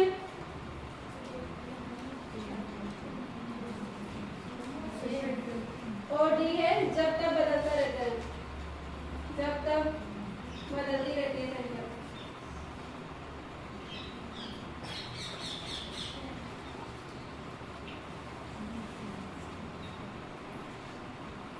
सामान्यतः रक्त में श्वेत रुधिर कणिकाओं की संख्या लाल रुधिर कणिकाओं की संख्या की तुलना में क्या होती है? कम होती है, क्योंकि लाल रुधिर कणिकाएं कितनी होती है? 600 पे 1 डब्ल्यूबीसी होता है। 600 पे क्या होता है? 1 डब्ल्यूबीसी।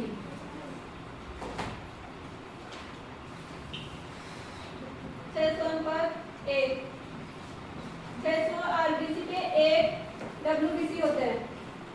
तो इसलिए श्वेत रुधिर कणिकाओं की संख्या लाल रुधिर कणिकाओं की तुलना में कम होती है। और ये पूछा गया है सीटी 4 फरवरी 2023 के एग्जाम में। सीटी 4 फरवरी 2023 के एग्जाम में ये वाला क्वेश्चन पूछा गया है। सामान्यतः रक्त में श्वेत रुधिर कणिकाओं की संख्या लाल रुधिर कणिकाओं की तुलना में कम होती है। चार ऑप्शन में बराबर, ज्यादा, कम और जब तक बदलती रहती है। तो इसका आंसर हो गया कम। तो जो हम पढ़ रहे हैं ना उसी के एग्जाम में पूछते हैं। मतलब कंटेंट इस तरीके से तैयार किया है कि एग्जाम में सारे जो भी टॉपिक है मतलब इससे रिलेटेड जो चीजें हैं वो सारी कवर हो जाए, इसमें कुछ बचे ना। तो मुझे भी यहाँ आने से पहले तुम लोग के लिए पढ़ना पड़ता है। ऐसे नहीं कि मैं भी ऐसे मुंह उठा के आ जाती हूँ और कुछ भी पढ़ा के चलता हूँ यहाँ पे। पहले मुझे देखना पड़ता है कि किस तरीके के क्वेश्चन आ रहे हैं, कौन कौन से क्वेश्चन आ रहे हैं और पढ़ाना कितने हैं तुम लोगों को, कितना डेप्थ में जाके पढ़ाना है। तो पहले मुझे भी जाके पढ़ना पड़ता है, फिर आगे पढ़ाना पड़ता है यहाँ पे। अगर ऐसे पढ़ाना होता तो मैं आगे कुछ भी पढ़ा सकती हूँ। अब क्या डब्ल्यूबीसी भी 2 प्रकार की होती है।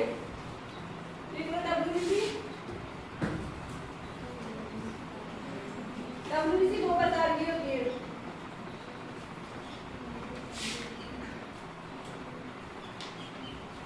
एक है कणिकामय, दूसरी है अकणिकामय।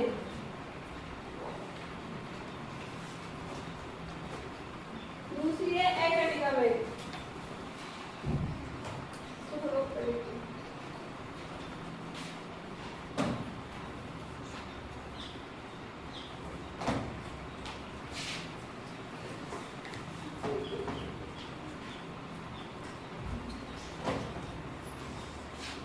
डब्ल्यूबीसी 2 प्रकार की होती है। एक हो गया कणिकामय, दूसरी हो गया अकणिकामय।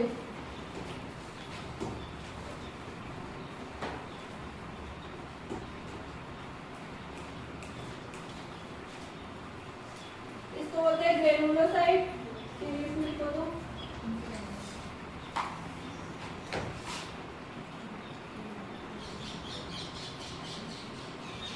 ग्रेनुलोसाइट और ये एग्रेनुलोसाइट।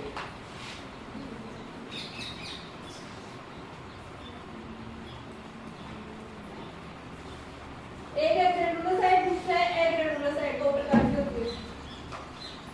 अब यहाँ से क्वेश्चन पूछते हैं एग्जाम में, यहाँ से पूछेंगे कणिकामय के ऊपर पूछेंगे। तो ये जो कणिकामय है ग्रेनुलोसाइट, ये 3 प्रकार का होता है। यहाँ से एग्जाम में पूछा भी गया है, तो तुम इसको याद रखो। DEN से B E और ये N, बेन। DEN। BC हो गया बेसोफिल। B से क्या हो गया? बेसोफिल। जो कणिकामय है वो 3 प्रकार की हुई। WBC 2 प्रकार की है, कणिकामय अकणिकामय। फिर इसमें कणिकामय भी 3 प्रकार के होते हैं, बेसोफिल। DEN से याद रखना बेसोफिल, B से बेसोफिल, E से हो गया इओसिनोफिल। इओसिनोफिल।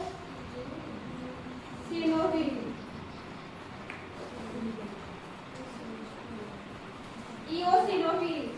N से हो गया न्यूट्रोफिल।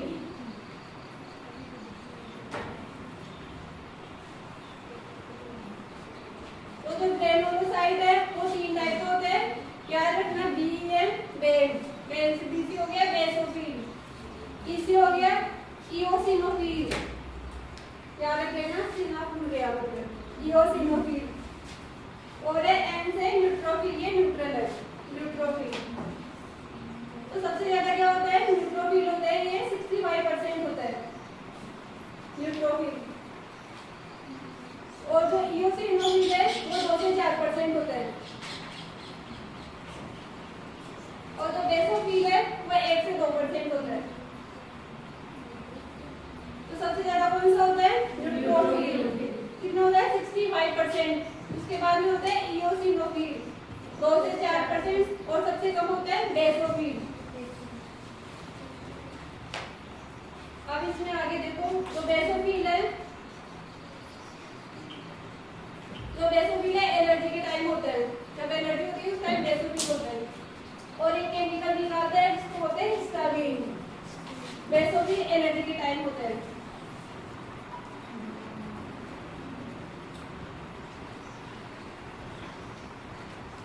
एलर्जी के टाइम इसको याद रख लेना, लड़कियों को क्या होता है, भैंसों से एलर्जी होती है,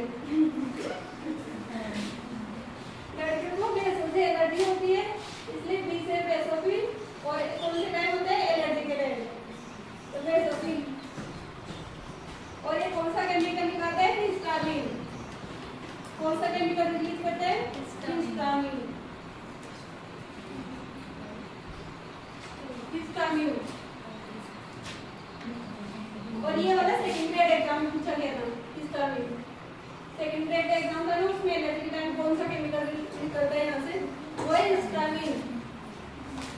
तो इसको भी कनेक्ट कर लेना, जैसे भैंसों से एलर्जी होती है उसी तरह के हिस्टामिन को भी इससे कनेक्ट कर लेना, ठीक है।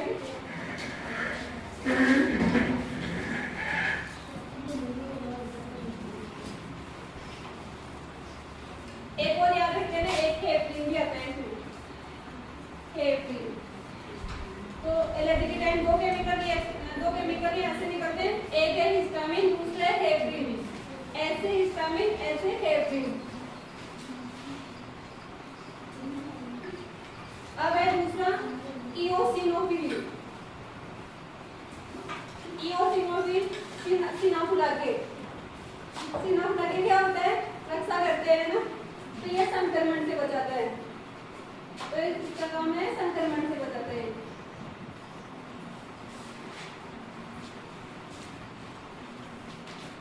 संक्रमण से बचाता है, इओसिनोफिल क्या करते हैं, संक्रमण से बचाते हैं, और एलर्जी के टाइम बेसोफिल।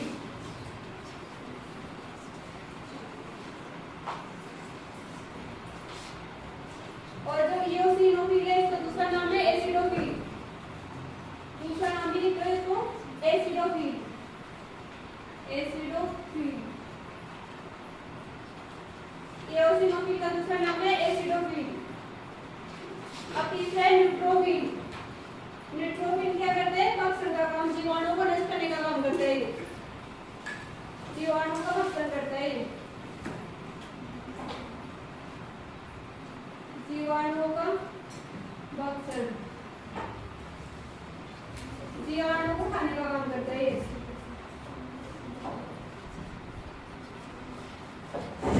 तो 3 केमिकल, इसमें 3 हो गए केमिकल में, एक हो गया बेसोफिल, इओसिनोफिल और न्यूट्रोफिल।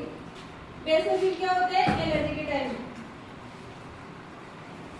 क्या हो गया, बेसोफिल होता है एलर्जी के टाइम, लड़कियों को बेसों से एलर्जी होती है, याद रख लेना इसको, और उस टाइम कौन सा केमिकल निकलता है, हिस्टामिन, और एक है heparin. Histamine second grade exam में आया था, ये एलर्जी के टाइम कौन सा केमिकल निकलता है, हिस्टामिन। दूसरा है इओसिनोफिल, ये इओसिनोफिल का दूसरा नाम है एसिडोफिल, और ये क्या काम करते हैं, संक्रमण से बचाता है। तीसरा है न्यूट्रोफिल, ये जीवाणु को भक्षण करता है, रोगाणुओं से हमारी रक्षा करता है।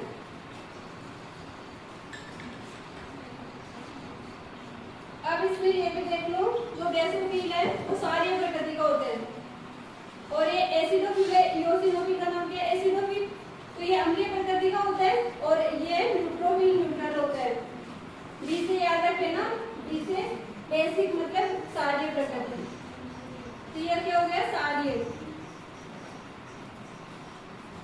इओसिनोफिल का नाम क्या है? एसिडोफिल।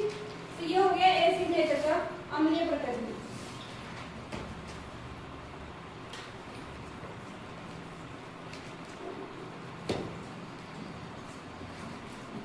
और ये न्यूट्रोफिल, न्यूट्रल मतलब उदासीन है। तो ये क्या है? न्यूट्रल उदासीन है, उदासीन।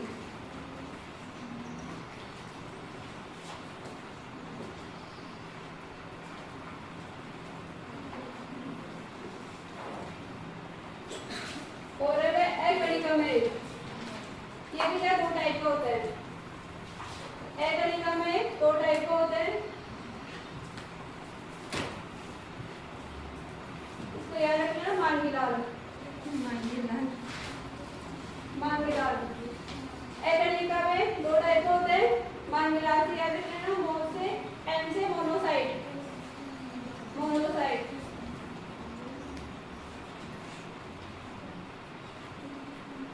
और एल से लिम्फोसाइट।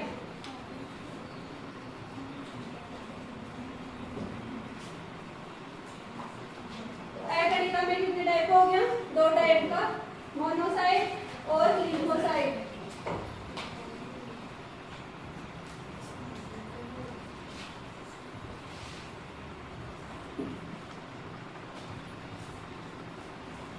इनका मतलब एग्जाम में इनका मतलब वो भी पूछ लेते हैं, इनका साइड किस टाइप का होता है, शेप किस टाइप की होती है इनकी?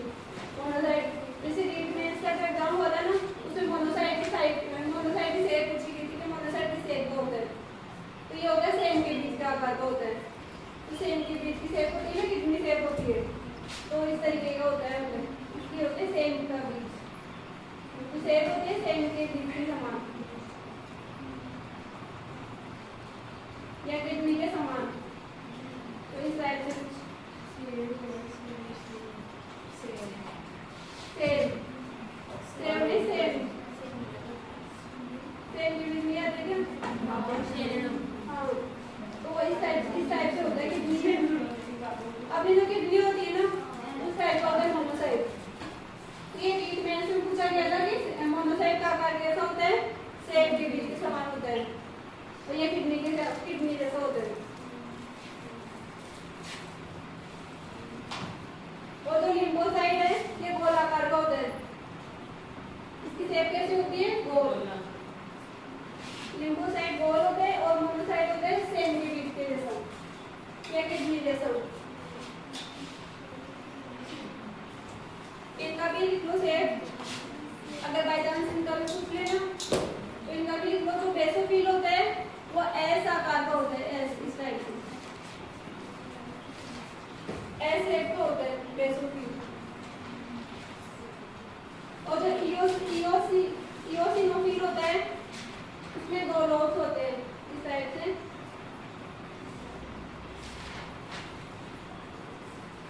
ऐसे दो लोब्स बना लो। अगले इस तरीके से दिया होता है, एक लोब्स हो गया, दो लोब्स हो गया।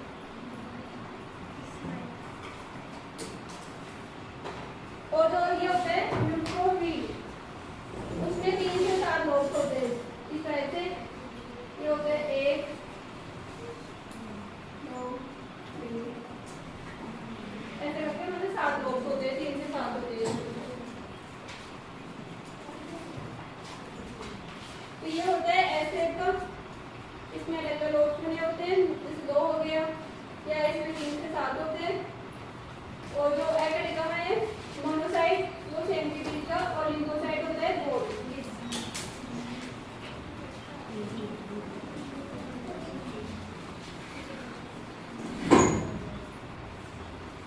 तो डब्ल्यूबीसी 2 प्रकार का हो गया, एक है कणिका में, दूसरा हो गया एकणिका में, ग्रेनुलोसाइट और एग्रेनुलोसाइट। तो जो ग्रेनुलोसाइट है ये 3 टाइप का हो गया, DEN, D से बेसोफिल, E से हो गया इओसिनोफिल और N से हो गया न्यूट्रोफिल। तो बेसोफिल किस टाइम आते हैं? एलर्जी के टाइम में। एलर्जी के टाइम कौन सा केमिकल करते हैं? स्टाइलाइन और एब्सिन। और जो इओसिनोफिल है वो क्या काम करते हैं?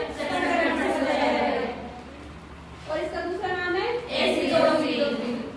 और तीसरा है न्यूट्रोफिल, ये जीवाणु को भक्षण करता है, जीवाणु से नहीं रक्षा करता, भक्षण करता है।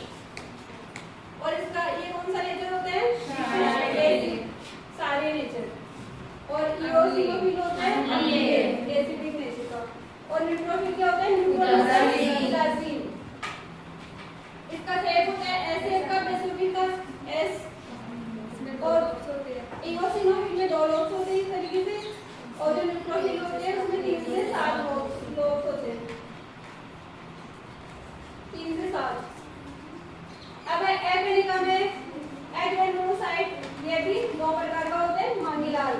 एन से हो गया मोनोसाइट, एल से हो गया लिम्फोसाइट। तो मोनोसाइट का आकार कैसे होता है? के आकार का, ये किडनी शेप का। और जो लिम्फोसाइट होते हैं गोलाकार होते हैं। बताइए।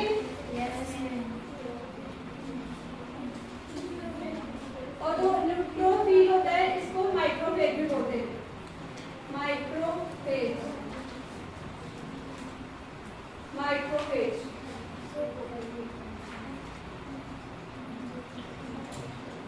और जो मोनोसाइट होता है इसको बोलते हैं मेनोफेज।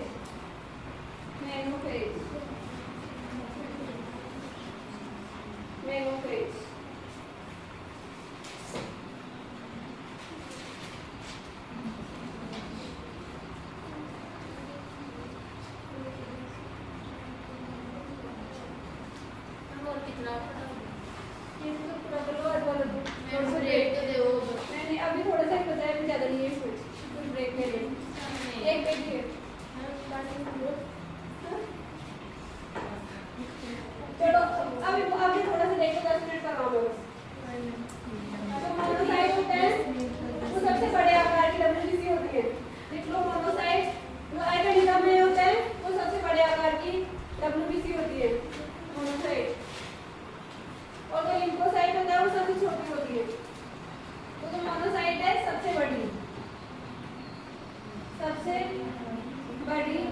या बड़े आकार की डब्ल्यूबीसी।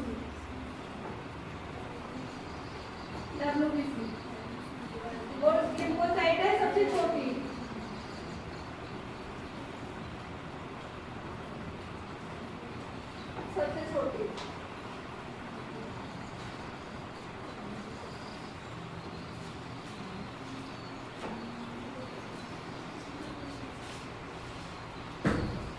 अब थोड़ा सा ये हटा दूं?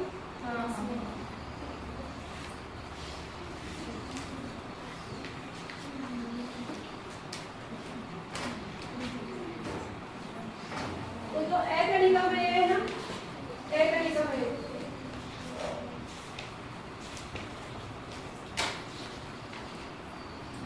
Monocyte, lymphocyte. तो जो लिम्फोसाइट है वो 2 टाइप की है, बी और टी। बी लिम्फोसाइट और ये टी लिम्फोसाइट। इसको बी लिम्फोसाइट बोलते हैं, इसको टी लिम्फोसाइट बोलते हैं।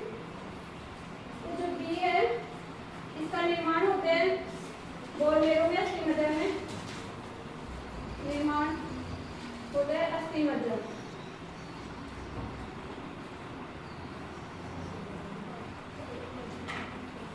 और ये बड़ी किसमें होती है? परिपक्वन।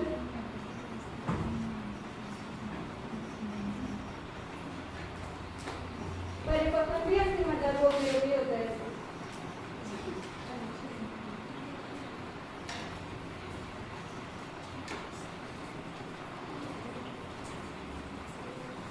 तो जो बी लिम्फोसाइट है उसका निर्माण और परिपक्वन दोनों ही अस्थि मज्जा में होता है, बोन मेरो में होता है।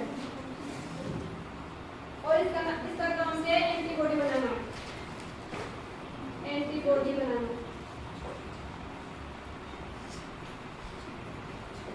बनाना किसका काम है? बी लिम्फोसाइट का। और जो दूसरी है टी लिम्फोसाइट, इसका निर्माण होता है अस्थि मज्जा में।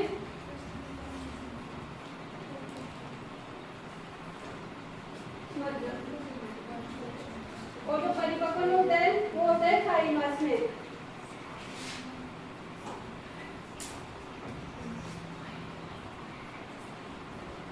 थाइमस ग्लैंड होता है, इसमें होता है थाइमस ग्लैंड में, और इसका सर्वाधिक जीवन काल होता है।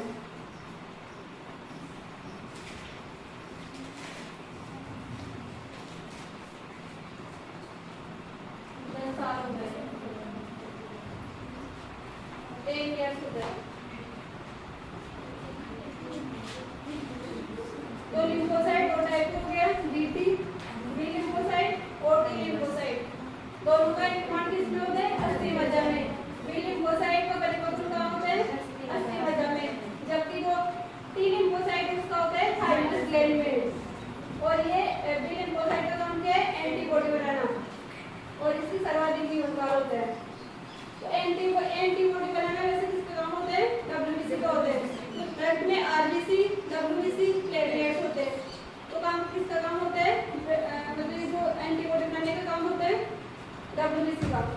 डब्ल्यूबीसी दो प्रकार का हो गया। तो डब्ल्यूबीसी में भी कौन सा हो गया? कणिका में। कणिका में आ गया दूसरे, अगर अंदर जाएंगे कणिका में तो उसमें आएगा लिम्फोसाइट, और लिम्फोसाइट में कौन सा? टी लिम्फोसाइट का काम होता है एंटीबॉडी बनाना। अगर डायरेक्ट पूछे कि एंटीबॉडी बनाना किसका काम है तो डब्ल्यूबीसी का। अगर उसके डीप में जाए तो कौन सा? कणिका में। कणिका में अगर उसके भी डीप में जाए तो लिम्फोसाइट, और लिम्फोसाइट में भी पूछे तो बी लिम्फोसाइट। एंटीबॉडी बनाना बी लिम्फोसाइट। हाँ तो डब्ल्यूबीसी में आता है, तो उसमें आता है, आरबीसी में आता है। लेकिन एंटीबॉडी बनाने मेनली एंटीबॉडी बनाने का काम डब्ल्यूबीसी करती है, प्रतिरक्षा तंत्र के रूप में काम करता नहीं है। अगर प्रोटीन पूछे ना तो वो वाला ही ना, प्लाज्मा प्रोटीन। प्लाज्मा प्रोटीन पूछे तो ग्लोबुलिन। और अगर इनमें पूछे आरबीसी डब्ल्यूबीसी में तो डब्ल्यूबीसी में इसमें जाके सर्विस क्या है। तो ये वाला पढ़ लिया, इसके दो तीन एग्जांपल है, दो तीन वाई के दो एग्जांपल है ऐसे।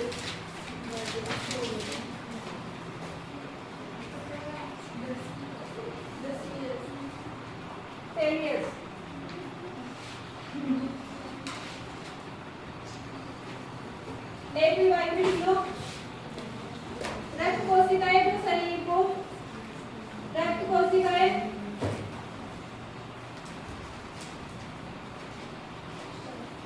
जो शरीर को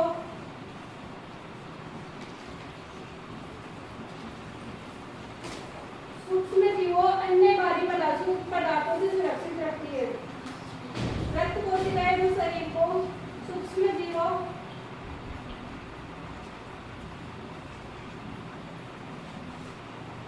एवं अन्य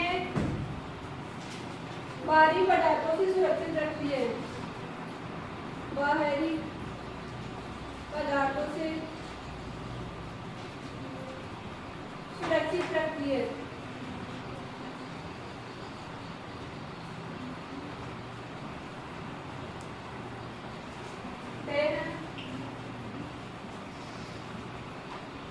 कौन कौन सी है?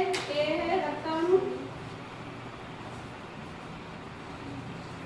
बी है इसमें श्वेताणु,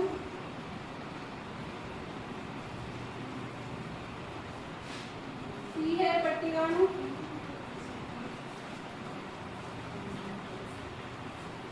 डी है लसिकाणु।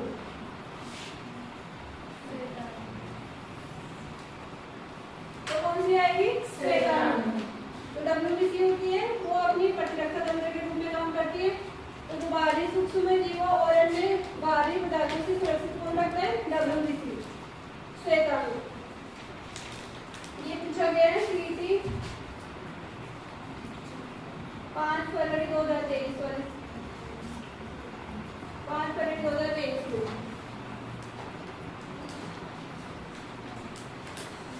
नेक्स्ट वाला लिखो, लिखिए।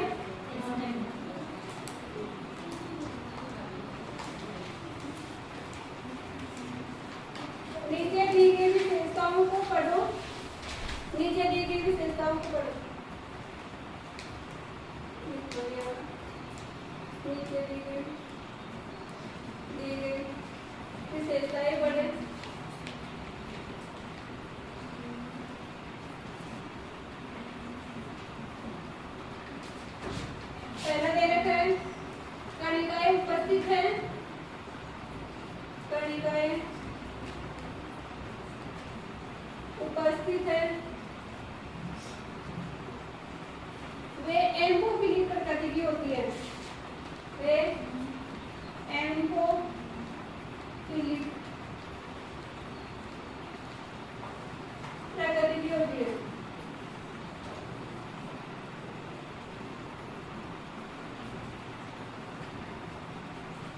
दूसरा दे रखा है उनका व्यास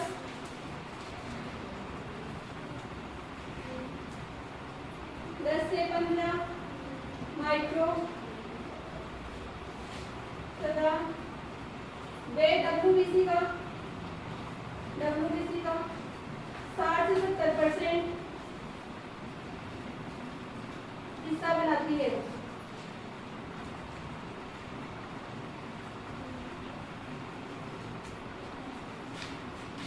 तीसरा, कणिकाओं में हाइड्रोलेस विटामिन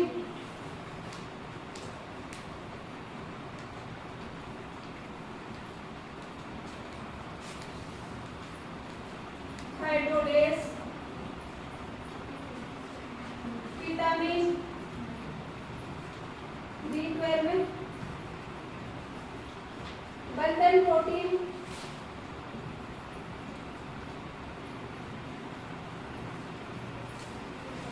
वह लाइसोजाइम होते हैं।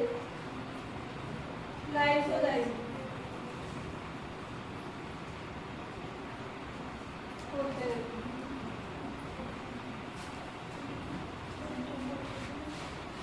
तो बताइए ऊपर दी गई विशेषताएं इनमें से किसमें पाई जाती है? ऊपर दी गई विशेषताएं निम्न में से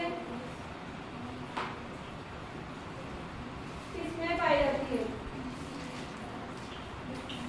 किसमें पाई जाती है? चार ऑप्शन दे रखे हैं। ए है न्यूट्रोफिल,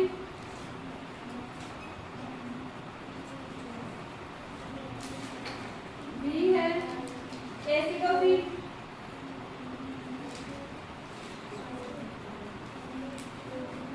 सी है मोनोसाइट और डी है बेसोफिल।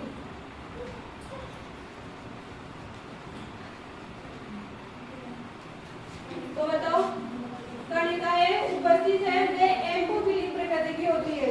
एम्फोफिलिक होते हैं उभयधर्मी इसमें दो गुण होते हैं। दूसरा है उनका व्यास 10 से 15 माइक्रो तथा WBC का 60 से 70% हिस्सा बनाती है। तीसरा है कणिकाओं में हाइड्रोलेस विटामिन B12 बंधन प्रोटीन और लाइसोजाइम होते हैं। तो कौन सी की विशेषता है बताओ? कणिका में WBC कितने टाइप की होती है? दो टाइप की होती है ना, कणिका में अकणिका में। इसलिए कौन सी पूछी है? कणिका में। कणिका एक ही विशेषता दी है ना, तो कणिका में कितने टाइप की थी? तीन टाइप की, बेसोफिल, एसिडोफिल और एक न्यूट्रोफिल। तो हमें अगर कुछ भी नहीं पता हो ना, हमें इतना पता है ना कि न्यूट्रोफिल कितना होता है 60 से 70% के कितना होता है ना 65%। WBC का कितना होता है 65%। तो एक चीज को देखो यहाँ पे 60 से 70% है, 65% है ना।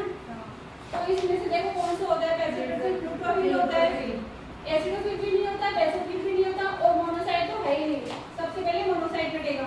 क्यों नहीं है? क्योंकि ये अकणिका में है और यहाँ पे क्या पूछा है? कणिका में है। तो अपने पास तीन ही ऑप्शन बचे, इसको तो हटा दिया, ये तीन ऑप्शन बचे। अब तीनों में से देखना है कि कौन सा है। तो एक चीज को 65% कौन सा होता है? न्यूट्रोफिल। तो बेसोफिल और एसिडोफिल कैसे कट गया? तो कौन सा देगा? न्यूट्रोफिल। चाहे हमें आगे पीछे की कोई चीज में ना बताओ, लेकिन अगर एक चीज पता है और वो पूछे कि किसकी विशेषता है तो हम यहाँ से इस तरीके से बता सकते हैं। ये क्वेश्चन लगी करने का अप्रोच किस तरीके से लगाइए। अगर एग्जाम में कुछ भी नहीं पता हो तो इस तरीके से अप्रोच लगाइए। सबसे पहले वाला ऑप्शन काटो तो उससे मतलब बिल्कुल भी मेल नहीं खाता।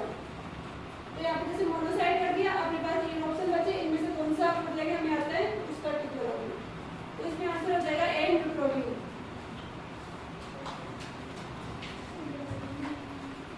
एक और लिख लो बस।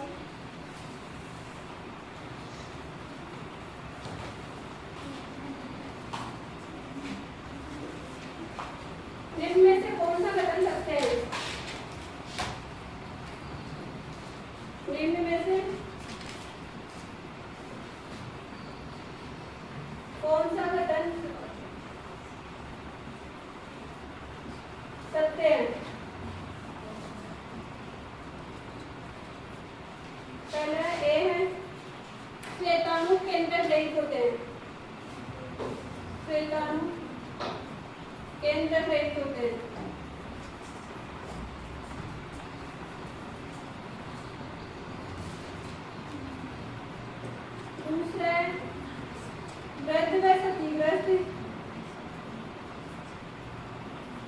क्षतिग्रस्त, लाल रुधिर कणिकाएं, लाल रुधिर कणिकाएं,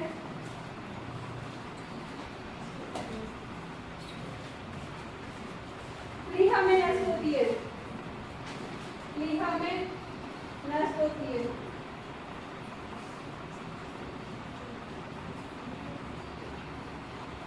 क्षतिग्रस्त लाल रुधिर कणिकाएं प्लीहा में नष्ट होती है। सी है बिंबाणु का उत्पादन यकृत में होता है। बिंबाणु बिंबाणु का उत्पादन यकृत में होता है।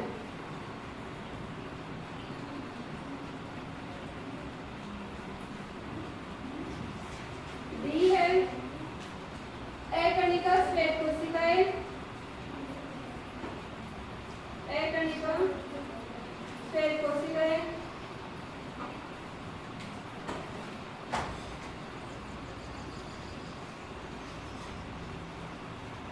Histamine, histamine, serotonin, serotonin, serotonin, वेहिपेरिन, वेहिपेरिन स्रावित करती है।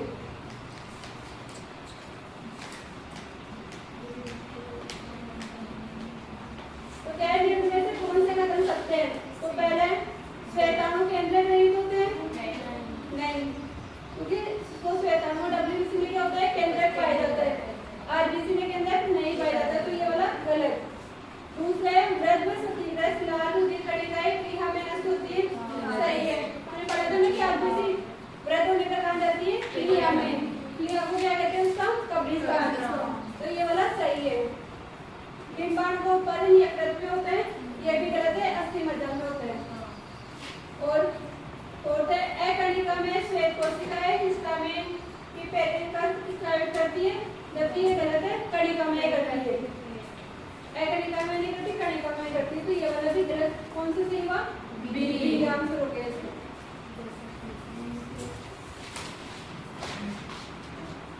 एक और है बस, लास्ट एक।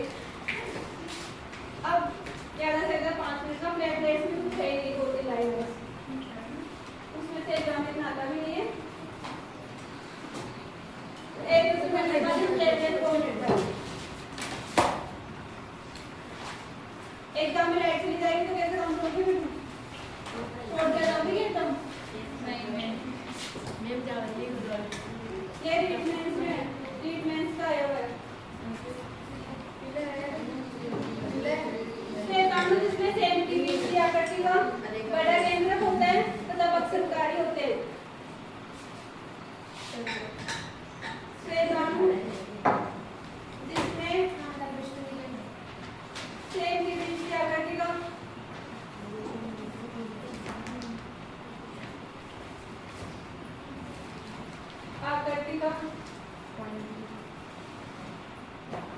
बड़ा केंद्रक होता है।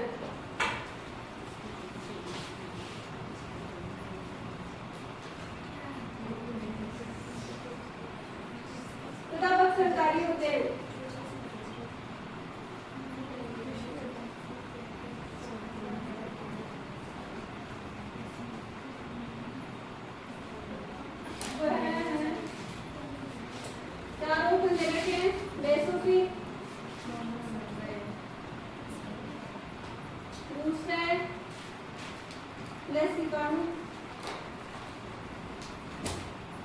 तीसरा इओसिनोफिल,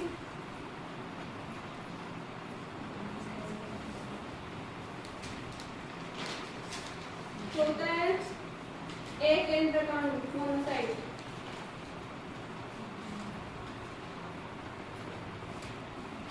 या मोनोसाइट। का कौन सा होता है, मोनोसाइट, तो इसका आंसर आएगा मोनोसाइट। ये रिफ्रेंस में आएगा।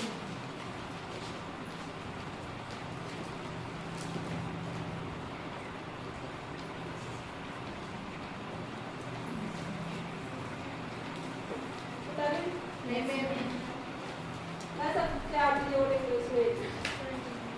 लास्ट है 2 मिनट ही लगेंगे इसको। प्लेटलेट्स, तीसरा टॉपिक है प्लेटलेट्स।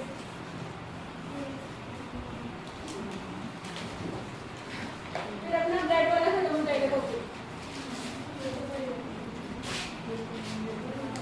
प्लेटलेट्स का नाम लिख लो। इसका नाम क्या है? थ्रोम्बोसाइट। थ्रोम्बोसाइट। डब्ल्यूबीसी का क्या था? लिम्फोसाइट। और आरबीसी का इरिथ्रोसाइट। काम क्या करते हैं? रक्त का थक्का बनाना। थक्का बनाना। और इनकी संख्या कितनी होती है? 1.5 से 3.5 लाख।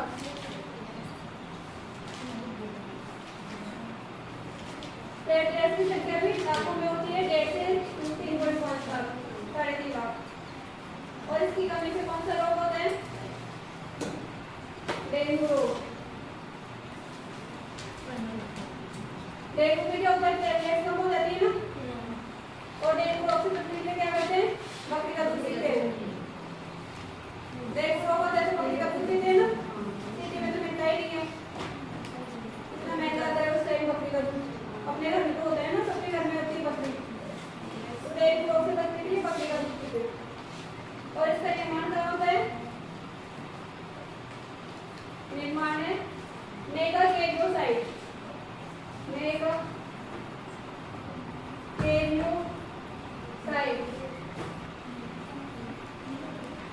मेगाकेरियोसाइट। और ये किस टाइप की होती है? जैसे ऐसे है तो इसमें इस टाइप से होती है।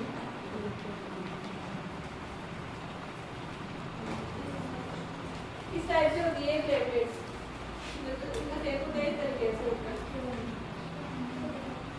तो प्लेटलेट्स में क्या इसका नाम है थ्रोम्बोसाइट।